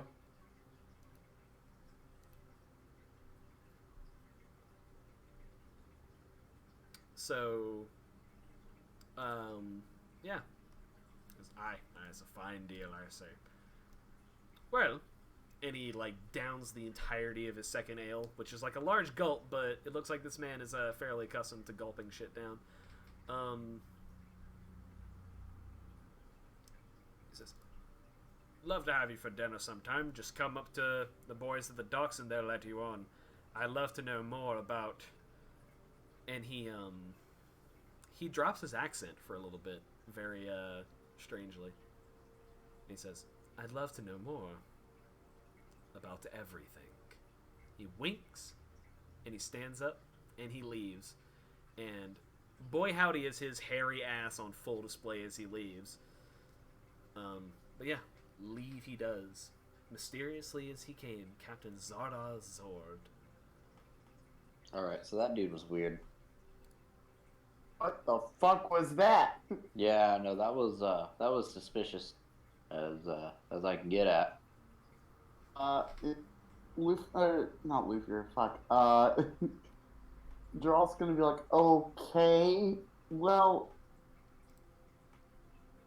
there's some shopping I need to do. Rush, I need to talk to you for a few minutes. Could you come with me and I'm watching the bar for a little while? Yeah. I mean, yeah, we'll start it. That is, I trial by fire for your new job. Good luck. Book, you have been left in charge of the bar. All right, what's up, my dude? I'm take gonna. it. I just want to clarify. You guys take it to the second floor or a little higher? No. I literally have something I need to go buy, but I'm gonna first take Rush across the street to the house, and show him that banner. Do you? Oh, So by this time the, well, actually, okay, yeah. Sorry, I lost you Hello. Yeah. Okay, Tyler. so I'm in charge. there. Tyler's at one I mean, sec. you're. No, I mean, you I'm watch the sorry. bar, not make. I heard I'm in charge. God. Oh,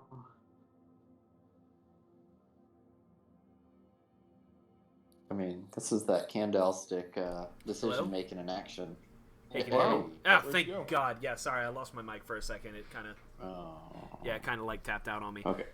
So yes, they left Book in charge while they went outside.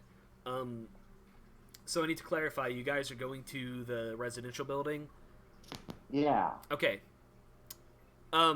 So like most people have returned to their homes and businesses by now, but for some reason this one is just as you left it. Okay. Well, that's pretty suspicious. Rolf on the way over is just gonna tell Rush what he found and kind of describe the banner to him and see what he thought. It's Maybe he could figure out the magical part better. Did I make any tips tonight by any chance? we haven't got there yet. Okay. Like they just left you. So yeah, you relate to him that, and it's not in the entryway, mind you. It's like on the second floor, like the bedroom, to where like someone would have to enter the house and like actually look around to get into. That there is a large red banner, like a flag that you would hang on a wall that has the elven letters S and M. And it's the flag that's magical, or something around it. The flag is radiating magical energy.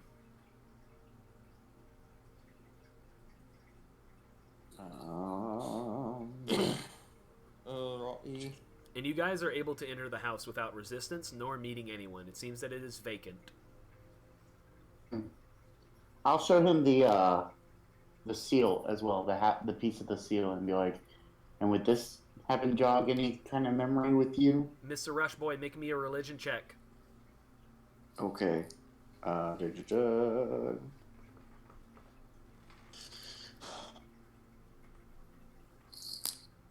a bad cleric. I don't have proficiency in religion. You know, it's awesome. Oh! It's an 18 though. It is an 18.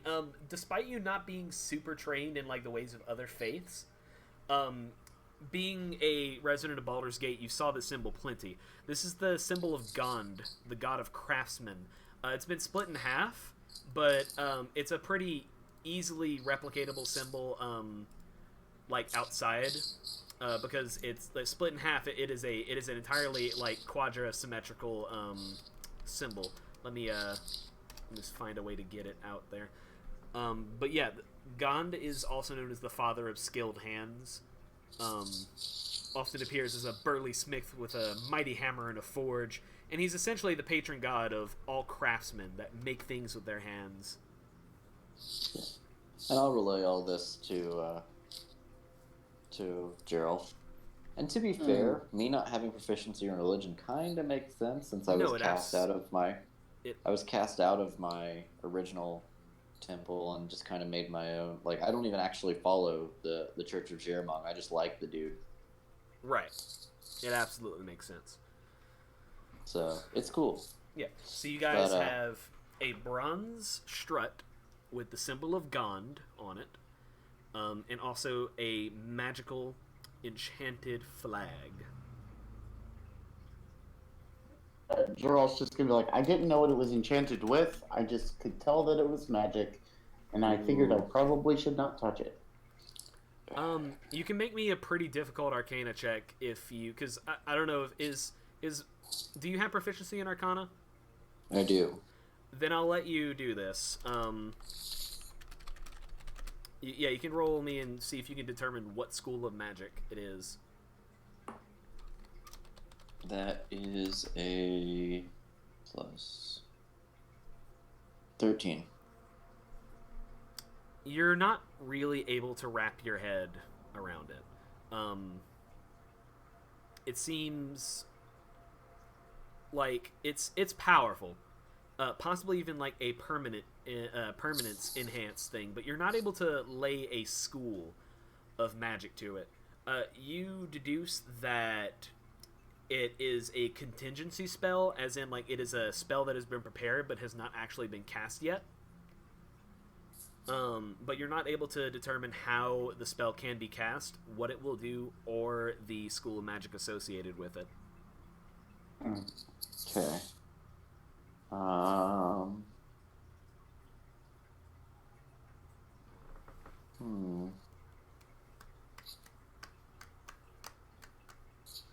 And about how much time has passed since? Since the explosion? No, since the investigation cleared up. This is like right after. Well, we had enough time to talk, so probably, yeah. It's been like 20 minutes maybe. Okay. And does this place like look used at all? Like, do we like? You said it's a residential building. Does it look like people actually live here, or does it look like a front? It looks like a recently moved into building. So it doesn't have that.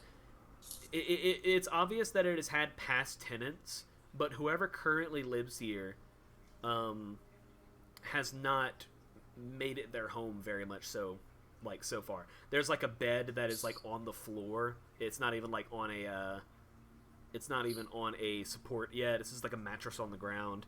There's little in the way of decor. A lot of walls are barren, and there's few appliances. It's very bare bones. So Draw's gonna turn to Rush and be like, you know what I think? Here's what I think happens. What I saw on the roof, they had the perfect vantage to hit. They probably went to the roof and either used an item or cast a fireball themselves. Their badge along the way. And they've been using this as a base to watch us. For whatever reason, I don't know. The gnome that was caught in it, we need to probably find out whether he was coming to see us or whether it was just a coincidence. I don't think you're wrong. Right? It all makes sense. Both of you guys can make me an intelligence saving throw. Oh. Fucking hell. You're fine. This is for something. 14? No. 16? 1 second. Can you read Elvish? Let's see. Languages. Yes. SM. Something seems off about that. You think to the events of just a little bit, and you're trying to place like what that could possibly stand for. Then it hits you.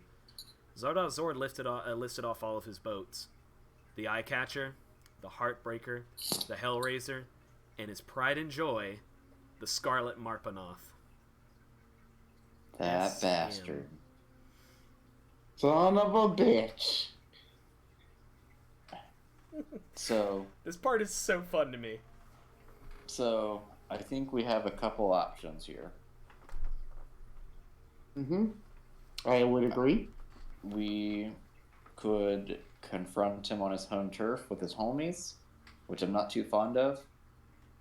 Or we wait him out here and ambush. Or, okay, I guess we don't know for sure it's him, but whoever it is clearly using this. So we could either confront him and see what's going on, or we could just chill here and ambush whoever it is that comes in and get answers that way.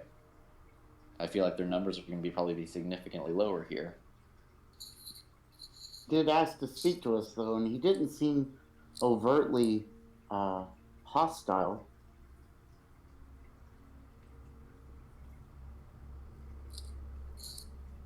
stands the potential of casting fireball at a dude. True. I also wonder about this symbol. If there's maybe somewhere in town that we could track down to maybe trace it to somebody. Happen to bump into somebody who's missing half of their namesake badge. This is a large city. It almost certainly has a temple of Gond. Gond is one of the most like thoroughly worshipped gods in the realms. If it doesn't have a temple of Gond, then something is weird. Yeah, and you said that he's like the god of making stuff, right? Craftsman, yes. Yeah, so we could probably either go to one of the craft stores around here, like very locally, like the woodworking place probably knows where the temple is, so can point us in that direction. Most definitely. The other thing that we should probably discuss is, as much as it pains me, we probably need to keep Book close because I don't want him undoing everything we've built up.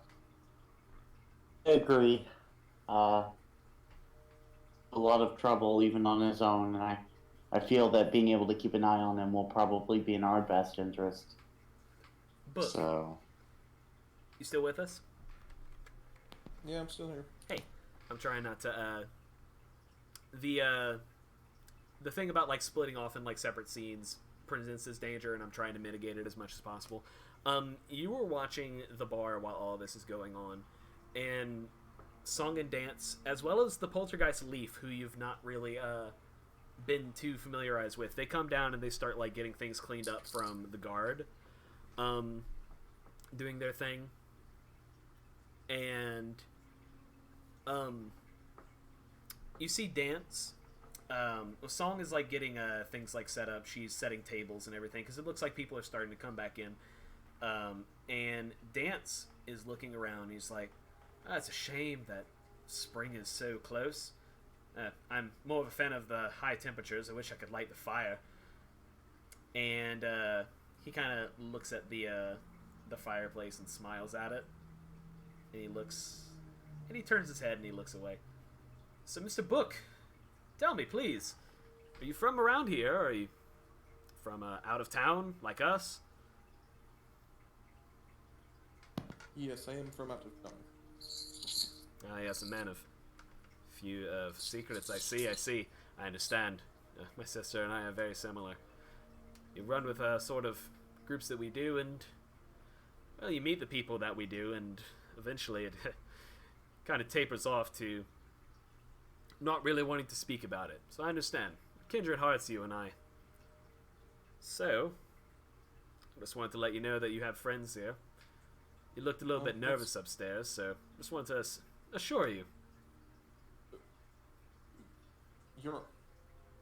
The owners and me had kind of a falling out. Is that right? Why don't you tell me? Well, I stole all their money. Well, not all of it. They're making a killing over here with the haunted house business, I'll tell you that much. Well, covering the cost of operation anyway. Profit will come later. I still need to get paid after all. But that'll come in due time. Don't you? but did you die?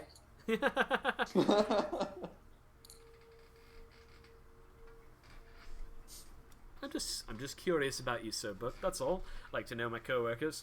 You have to understand, the last time I was staffed at a restaurant, well, it didn't exactly end well. The original Daily Grind was something. And then, well, the Daily Grind was something, and the All Natural was something else entirely.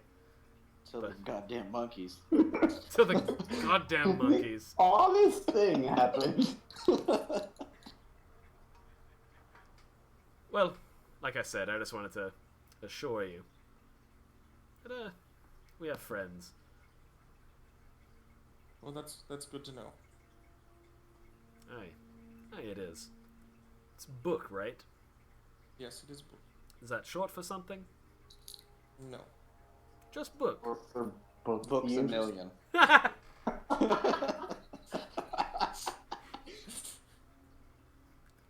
The worst part is that's almost like Maximilian, so it could like I know.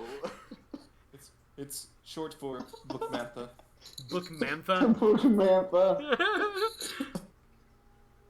Well, just book. I'll respect your mysteries if you respect mine Yes, and my sister's. Bookalin. Well, Gosh. All right. Are you guys doing anything else in the abandoned I place? don't think that I can come up with anything else without like taking a short rest in this sketchy building. So Yeah, we'll yeah. just head back over. Okay. So Sit yeah. down on the ground in this sketch ass apartment for an hour. So yeah, you. All right, you guys want to light up? All right, guys, we're in a fucking we're in an abandoned tenement. It's sparsely decorated. Let's fucking get the opium out right now. So yeah, this leaves you guys with a slow clientele, mostly just regulars that aren't fazed by a murder enough to get some of that good booze up in Northtown. Besides that, it is you, Song and Dance, Bush, Geralf, and Rush. You guys want to do anything before we? Right. Well, actually, I was gonna say we skip, but I mean, really, it's up to you guys what you guys do from this point I on. do have something else I want to do. Okay. I do. I believe that I myself am going to go around and just poke around for this symbol in the street, because I believe that you and I talked about a very important NPC that I need to run into. Give myself the time to do this. I almost feel like it's not right yet. I want to hang on to that cap also. Now, then sure. But and also I feel like it shouldn't be you. Well, The only thing I'm worried about is we may be going into combat. yeah. Well, it should be fine. There probably won't be much combat this time either, honestly. I need to do some things, but I'll let you guys get done with your stuff. So you're just like going to like the local craftsman, probably the Bent Nail. Yeah, the bent nail. I'll probably go over to I'll just to make sure that, poke around, see if they could point me in the direction at least, so that once we decide to go, we can just go. Got you. And while you're planning that, just to give you a heads up to think my way, I'm heading to the Yawning Portal to talk to the Doom Raiders. All right, sweet. So we'll go Geralf, Rush, then Book. Is that acceptable to everybody? That works for me. Or Good. Book, what do you want to do so I can like order this out? I need to send some stuff off and talk to some people. Who's some people? That's The racist. person who They're got me cats. put in jail, and my criminal informant. All right, that's interesting. Because two party members now have a friendship with Ishtred Horn.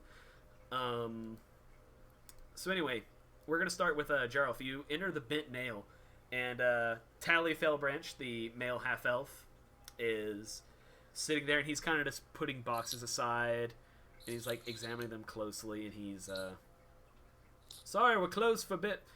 Oh, I'm sorry. Oh, come on in, boy. What can I do you anything? All right, Tally, I won't take you too much of your time. I don't want to keep you here too late. I was just wondering if you knew anything about this symbol. I understand that it's a bond, and that they may have a temple around here somewhere. Oh yes, absolutely. And he actually shows you. There's behind his desk.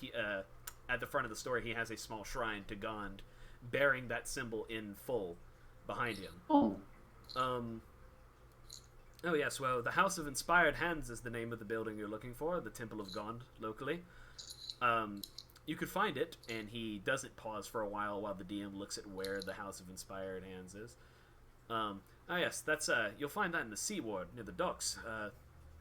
Corner of Sea-Watch Street and Shark Street. If you head there, they'll surely, but what is this? Is this...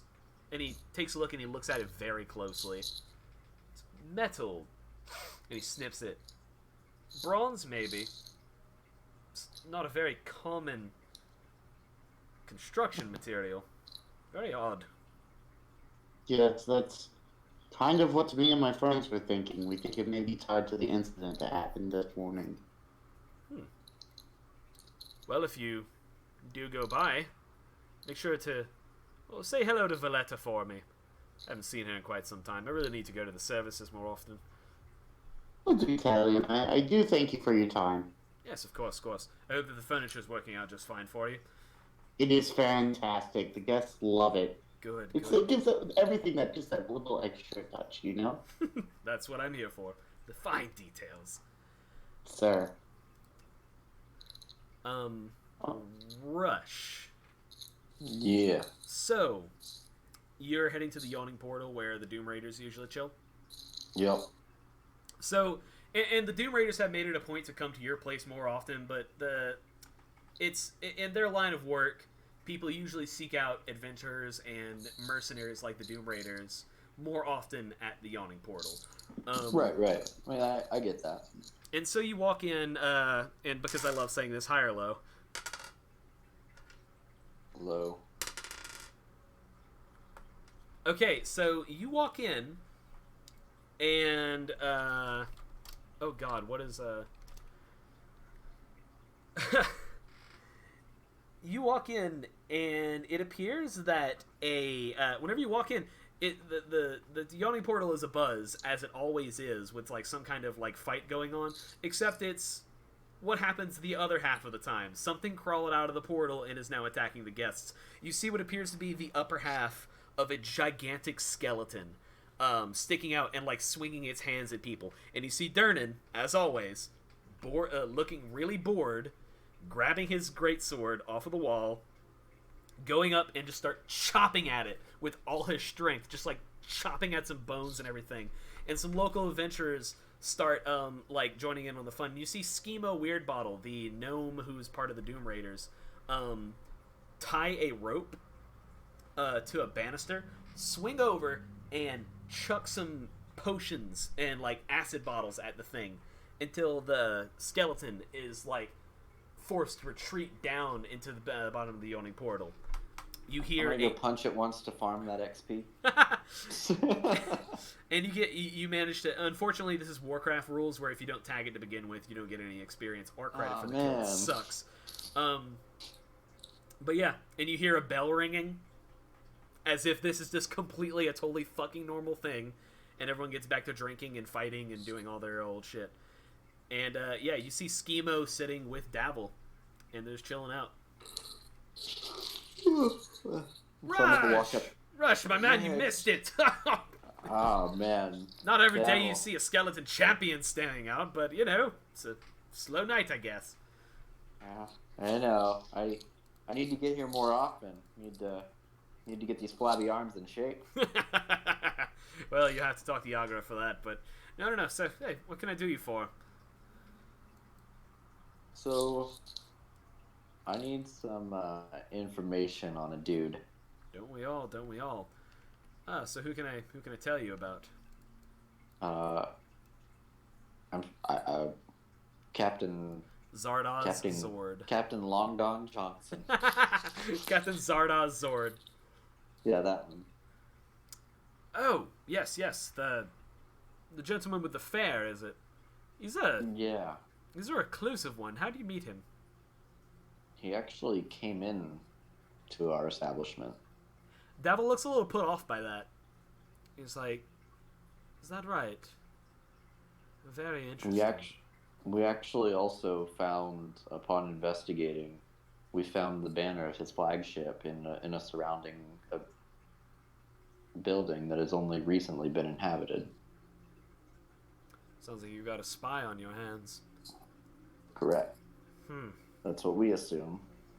That's very troubling. I really don't know very much about the crew of the Scarlet Maupinoth and all those ships. They're very strange. I believe they call them submarines. That's not very commonplace technology. As a matter of fact, I've never seen it before. This is very strange. I didn't think very much of them. I thought they were just some wandering circus performers with far too much money to spend. That happens all the time in Waterdeep, you've surely seen. But if they have some sort of vested interest in what happened to you, Do you perhaps have anything that anyone would want? The building itself, or are you hiding anything? You know you can trust me with this. I wouldn't steal from you. I have no idea, to be honest. I mean, the building was pretty cleared out when we got it. You interact with any persons of interest lately, perhaps? Not other than you. I am very interesting. Yes, you're right. Well, I'll do what I can, but truth be told, we did try to look into these folks whenever they arrived in town. They're about as weird as anyone else, just like we did with you. And, well, they're tight-lipped. Almost worryingly so. Well, just let me know if anything comes your way. And Schemo pipes up and says, "Yeah, we got you. We gotta take good care of you." And Davil nods, and he's like, "This is worrying, but again, I'll take care of it for you if I hear anything. Sorry I couldn't be any more help. But if you find out anything, I'll try and help you put the pieces together. That's what friends are for, right?" Yeah. Well, thank you. Well, since I'm here, I might as well partake. One night away from the establishment's not gonna kill me. I was worried you would never say so. Come on, sit down. We'll get you taken care of. And the rest of the time, I just kind of, do normal thing. Not really anything of note, just kind of drinking, partaking in the various contests and yada yada. You being a young lad on the town. Book, right. You said you wanted to visit Quill?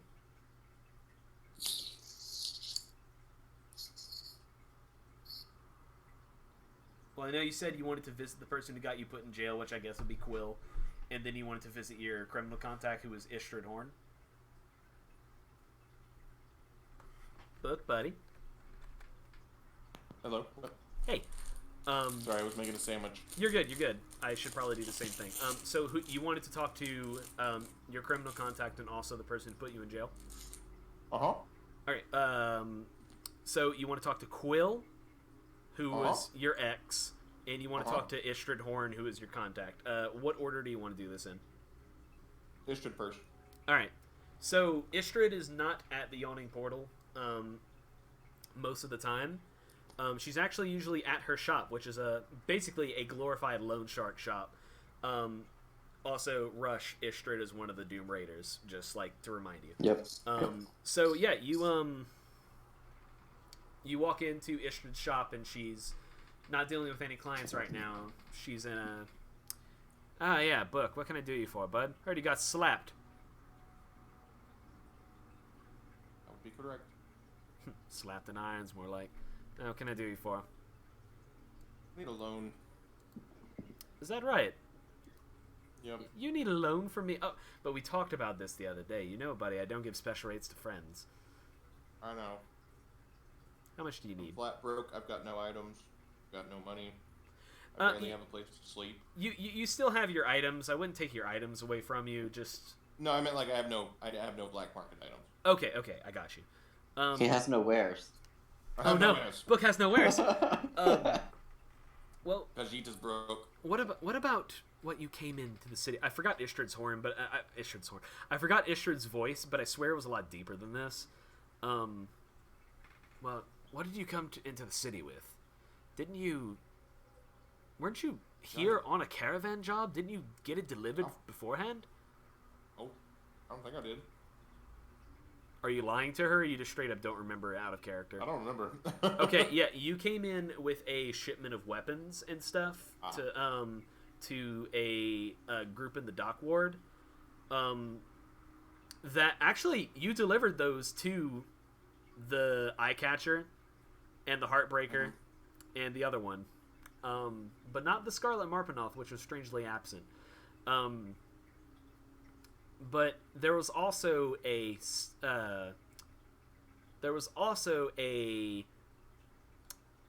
compartment, a thing that you were ordered never to open by order of your thing, which you have reasons to suspect after the shebang with Renair, is something called the Stone of Galore.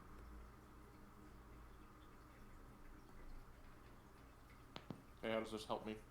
I'm just, if you want to tell her this, you can tell her. Oh that's yeah, what yeah. you're I mean, I suspecting. tell her everything. No, I'm not gonna hide anything. Okay. You said the Stone of Galore, huh?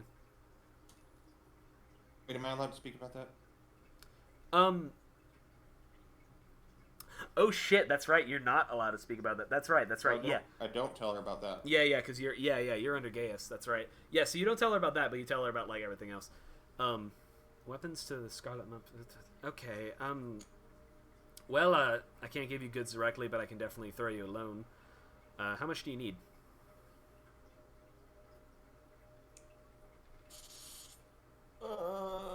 You know, only deal in hundreds now. About 350, and it was about that time that Istrid said, "Get out of here, Loch Ness." Loch Ness Monster. God damn it. Fuck If I you. ask for 1,000, what do I owe you? Well, I'll give you the 1,000. You pay me back 1,000, and we'll talk. This is Tyler, the DM, never having taken out a loan before besides student loans, because fuck that shit. We'll tack If on. they're charging more than 4.5%, you're getting screwed. We'll tack you on for an extra 50 gold per month. How's that sound, love? I can do that. Very good. I feel like I really lowballed you there, but fuck it. It's probably not something we're gonna be able to. We're not really. You didn't lowball me, bud. We're not gonna make 1,000 very quickly. I'm Yeah, gonna be that's indebted fair, to that's 50 every month. Yeah, that's fair. That's fair. Besides, like this module gives out money like you would not believe. It's not as free with money as fucking Lost Mine of Fandelver. That shit gives you money like candy. Reminds me of the Deadpool video game Jesus. where you get the first 3 achievements just by starting the game. Good. So yeah, no, she gives you 1,000 gold, and you sign a loan, 50 gold per month. In interest, I mean, but yes. Cool. And then I also ask her if she has any work as well. I kind of have a job. I'm not really sure. There haven't been actual papers or talks about the job. That's how most jobs work in Waterdeep, really. We let you walk to the bar. Yeah, we literally immediately said, "Do this." Yeah, but there was no like, hey, discussed. Well, I may didn't have kick you out. responsibilities. Yeah, we I didn't may kick have you out. responsibilities, but I don't necessarily have a job. I don't really have anything for you quite right now, but well, you need to talk to a man named Davil for that. Likely find him at the Yawning Portal around this time. I just run the Alright. numbers. Fish don't take my friends. It's almost like I did that on purpose. Okay, now, here's my thing. What do you buy a woman that you were engaged to, but called off the engagement at the last minute, and then slapped her and it was taken the wrong way because you were really just trying to save her from being charmed? Oh no, you really walked into a brick wall with that one, dude. Are you asking Istrid this, or are you asking me? You. I would first of all not slap a woman. That's the real biggest first step I would take. Second of all, Well, I with cats, hope it's not weird for cats. I hope that wow, yeah, you know what? That's almost like plausible enough to work. That's almost funny enough to me make it canon about Tabaxi that this is just normal.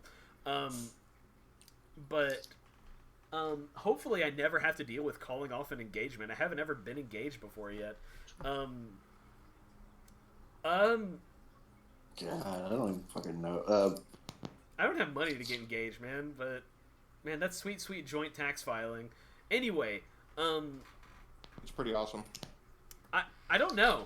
I almost want to like be really funny with it about like some kind of cat nonsense, like, oh, buy her a fucking bowl of milk. Get her some grade A catnip.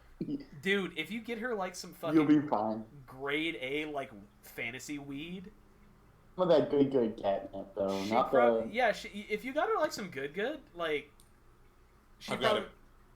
I've okay. got it. You got it. Okay, so I have 1,000 gold. Uh-huh. I don't know what the market's like, you know.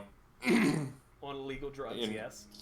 No, It's a seller's I don't know what market. the market's like. Sell. I don't know what the market's like on jewelry.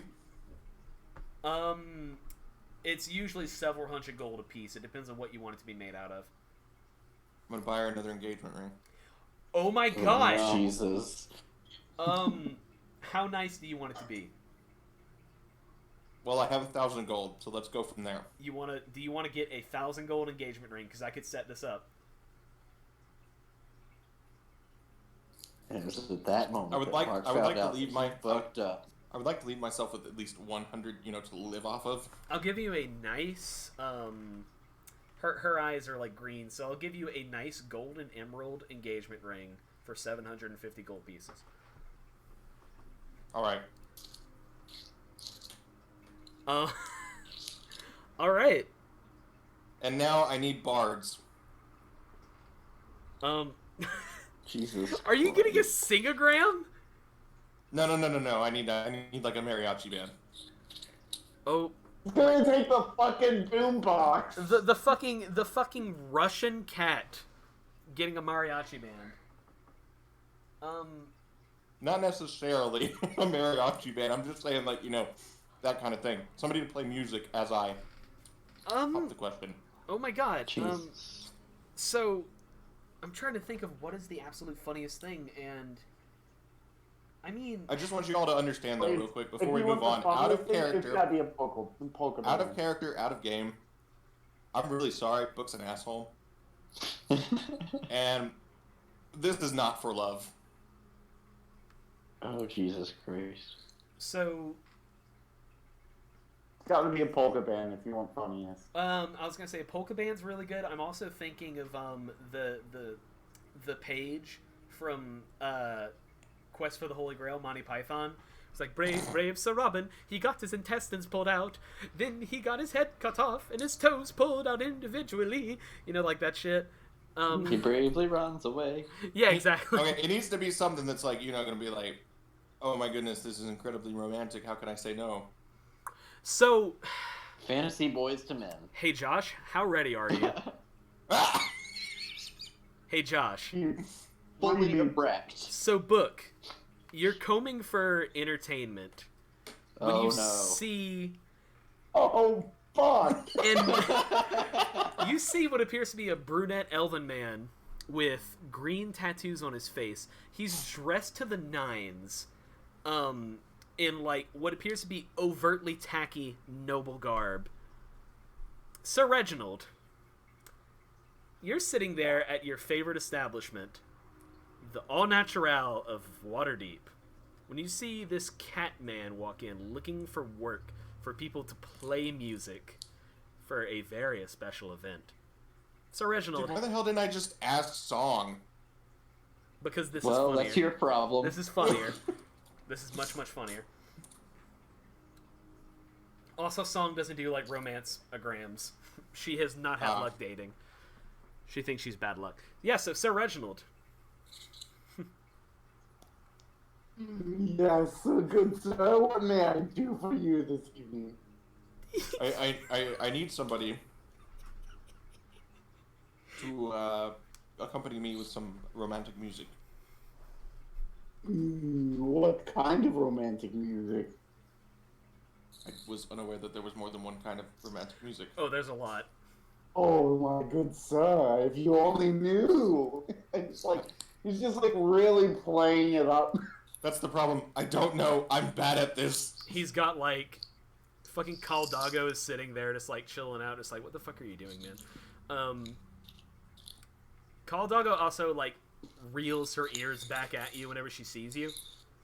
Oh. Fantasy racism. More like you guys are twin-souled with Ragnar, and Caldago doesn't like Ragnar.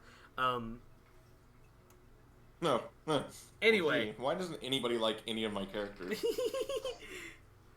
Yeah, so anyway, yeah, sorry. Continue. There are many types of Yes, love. well, if you wanted something truly special, I believe I may know somebody who may fit your tastes. How much? Let's say, and he reaches into his pocket and feels around for a second, down his head, and he goes. He starts to say 5 gold, and Al nudges him and like bumps him really hard. And he goes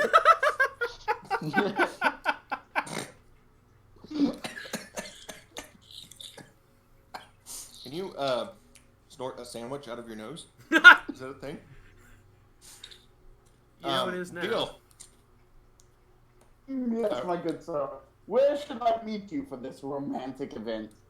And I tell him at her workplace. Give him all the address and everything.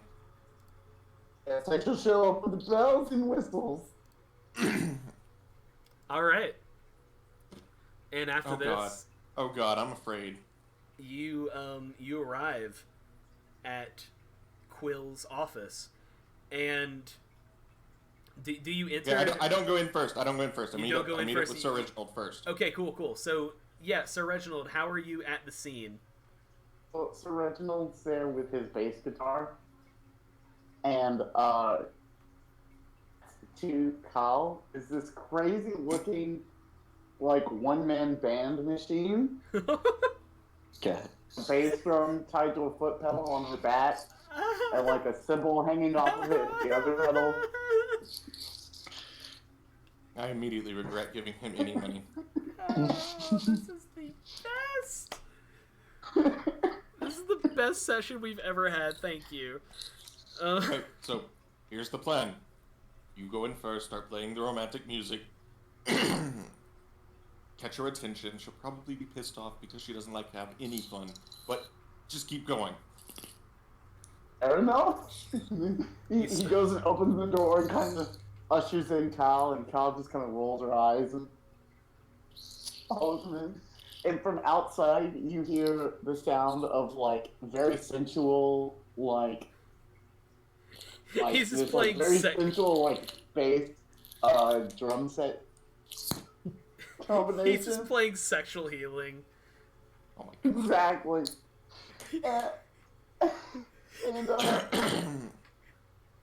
And you hear Luffy singing, and it's not the greatest singing you've ever heard, but it's passable.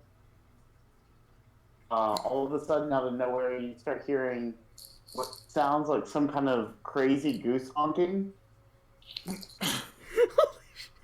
God. And when you open the door, Luther is giving up the bass guitar now for a saxophone.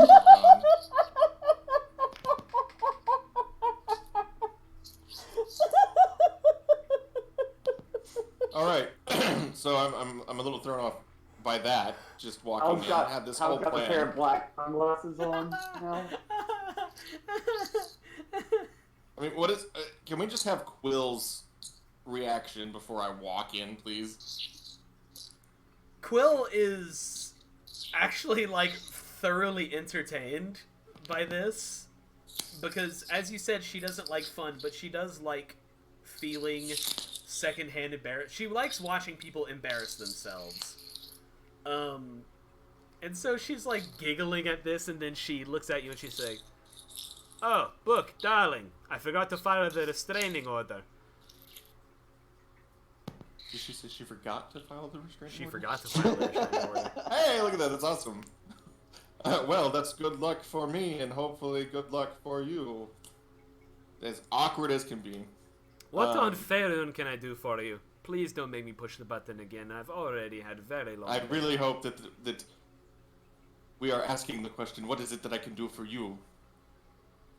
I like where this conversation is going. Yes. How much money can you give me for the least amount of effort that I can put into a task? Yes. Not exactly where I'm going. More of And how much time can I give you? Luffy are still like, honk!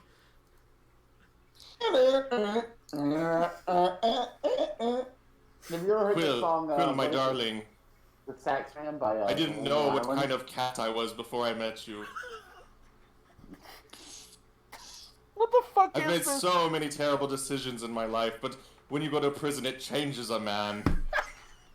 God. You were in prison for a week. But it changed me. I can't fucking breathe. I can't bear to live another moment without you. And that's whenever I pull the ring out. Quill, marry me. She looks at it. Luffy gets down on one knee beside Buck, and Cal gets on the other side, and they just give her the biggest puppy dog eyes, and he like holds out one note. He's like, I want this to be animated so badly. Anyway. Oh god, I would pay any amount of money for this scene to be mapped out. Anyway, It's approximately 750 gold. God. So, do you say that in character to her? Because I No, think no, that would, no, I no, think, God, I, no, God, no, no. because I think that would help your case. No, but no. Quill looks at it, and she looks down, and she's like, "What sort of business ventures have you been up to?" I was in prison. You can't have business ventures in prison. Then what are you offering me exactly? My love, my life, a very expensive ring. You did make a good point on the last one. All right, you are mine now, and she takes the ring. Luffy just stands up in the big sweeping motion and rips back into this really awful solo.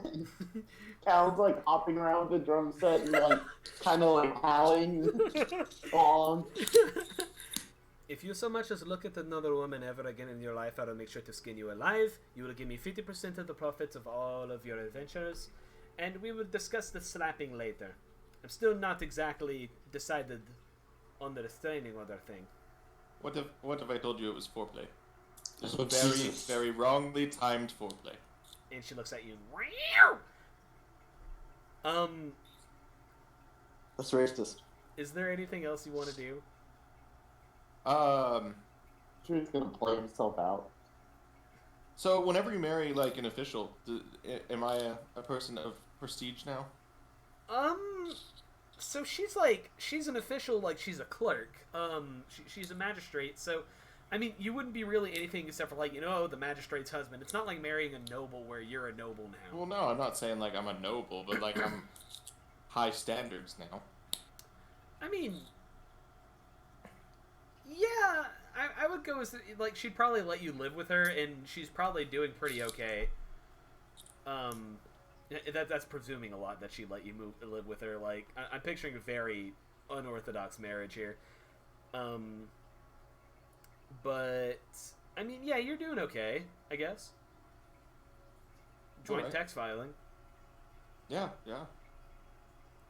It'd very much be like your local hobo marrying your local attorney at law. If that makes sense. Wow, I'm a hobo now. I mean, crack dealer was gonna be too mean. Guys. Dude, the system changes a man. It does changes a man. All right. So yeah, and then at some point I'm probably gonna gift her a necklace. Excellent. Josh, how does Luffy play book out after all of this? Well, I think Luffy just slips out the door.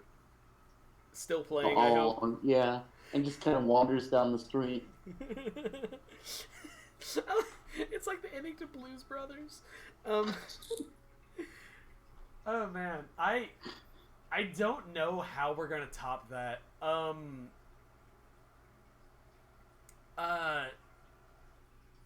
Jesus shit.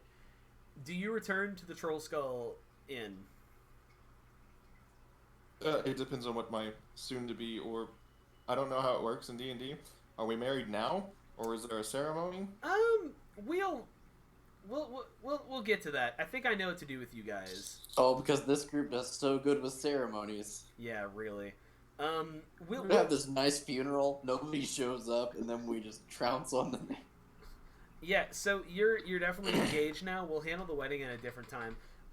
So on your way back excuse me, to the Troll Skull Inn, all three of you guys had left for one reason or another. Except for Gerald, who I guess could be back at the Troll Skull Inn unless you had anything else you wanted to take care of. Oh, I think Joel's good. Okay. He's just suddenly very tired. So yeah, you guys get back to the Troll Skull Inn, and everything's nice and quiet. It's late at night. You've been through a lot, and Song and Dance have gone to do their own like tavern hopping that they do every once in a while. So it's just the three of you guys whenever whenever you arrive back. And at some point whenever you guys are like cleaning up and getting ready to go to bed, you hear the door open. And you see a scruffy, angry-looking dwarf dressed in black leather. And he looks up at you. And you notice that he has one arm, and the other one is replaced with what looks to be a crossbow for an arm. And he looks up at the three of you guys, and he says, "Are you coming quietly, or are we going to make this difficult?" Excuse me? "The Xanathar sends its regards." And all three of you are knocked unconscious by a magical spell. That is where we will pick up the next week. Yay, because I don't know how we can possibly fucking top the engagement scene. I mean, you probably can't. It was pretty awesome. It's pretty much the fucking peak. We might as well have just ended that. Like Quill ducks under her things like, "Oh yes, and as an engagement present, I give you the Stone of Galore. I had it in my desk the entire time." Oh, thank you, dear. Yeah, just like, no. Yeah, you guys have been knocked out by Nazca or Grey. Xanathar sends its regards. I've been wanting to do this for a while, and it's kind of Deus Ex Machina to knock you guys out, but, you know, fuck it. So anyway, actually, it totally makes sense, really. It's something the Xanathar do. Anyway, now that the thing is done, I want to let you guys know that Zardoz is literally nothing but a giant Sean Connery reference. The outfit that he wears is an outfit that Sean Connery wore in a movie. He speaks like Sean Connery. People recommend you do this. The Scarlet Marpanoth. Marpanoth is the D&D month of October. The Red October. Dang. Yeah. I love this module so fucking much. So yeah. Let's do the usual. Starting with Josh as always. One thing you would like to say about one nice thing that you would like to say about a thing another player did. Well, it's nice to have Book back, finally. It was just one session. Thank you. Yes. It's fun to me to have Book like back in a non-antagonistic role, so to speak. Yeah. Yeah. It's a little weird for me. So that's what happens when you go and get rich. Isaac. I'm gonna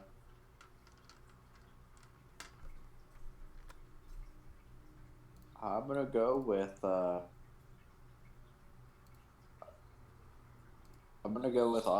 honestly like the small detail of like of Caldago like up in the bargain up like when he gave the wrong gold, like that was gold. That was fantastic. Primo detail work right there. Yeah, that seems like the most Luther thing to do. And Book, one nice thing about another player.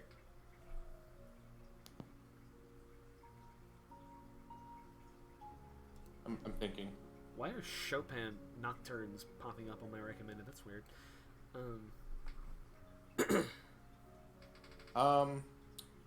Nice things.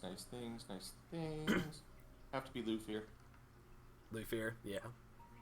Fair. That was such a bro. I'm so fucking glad we got to do that.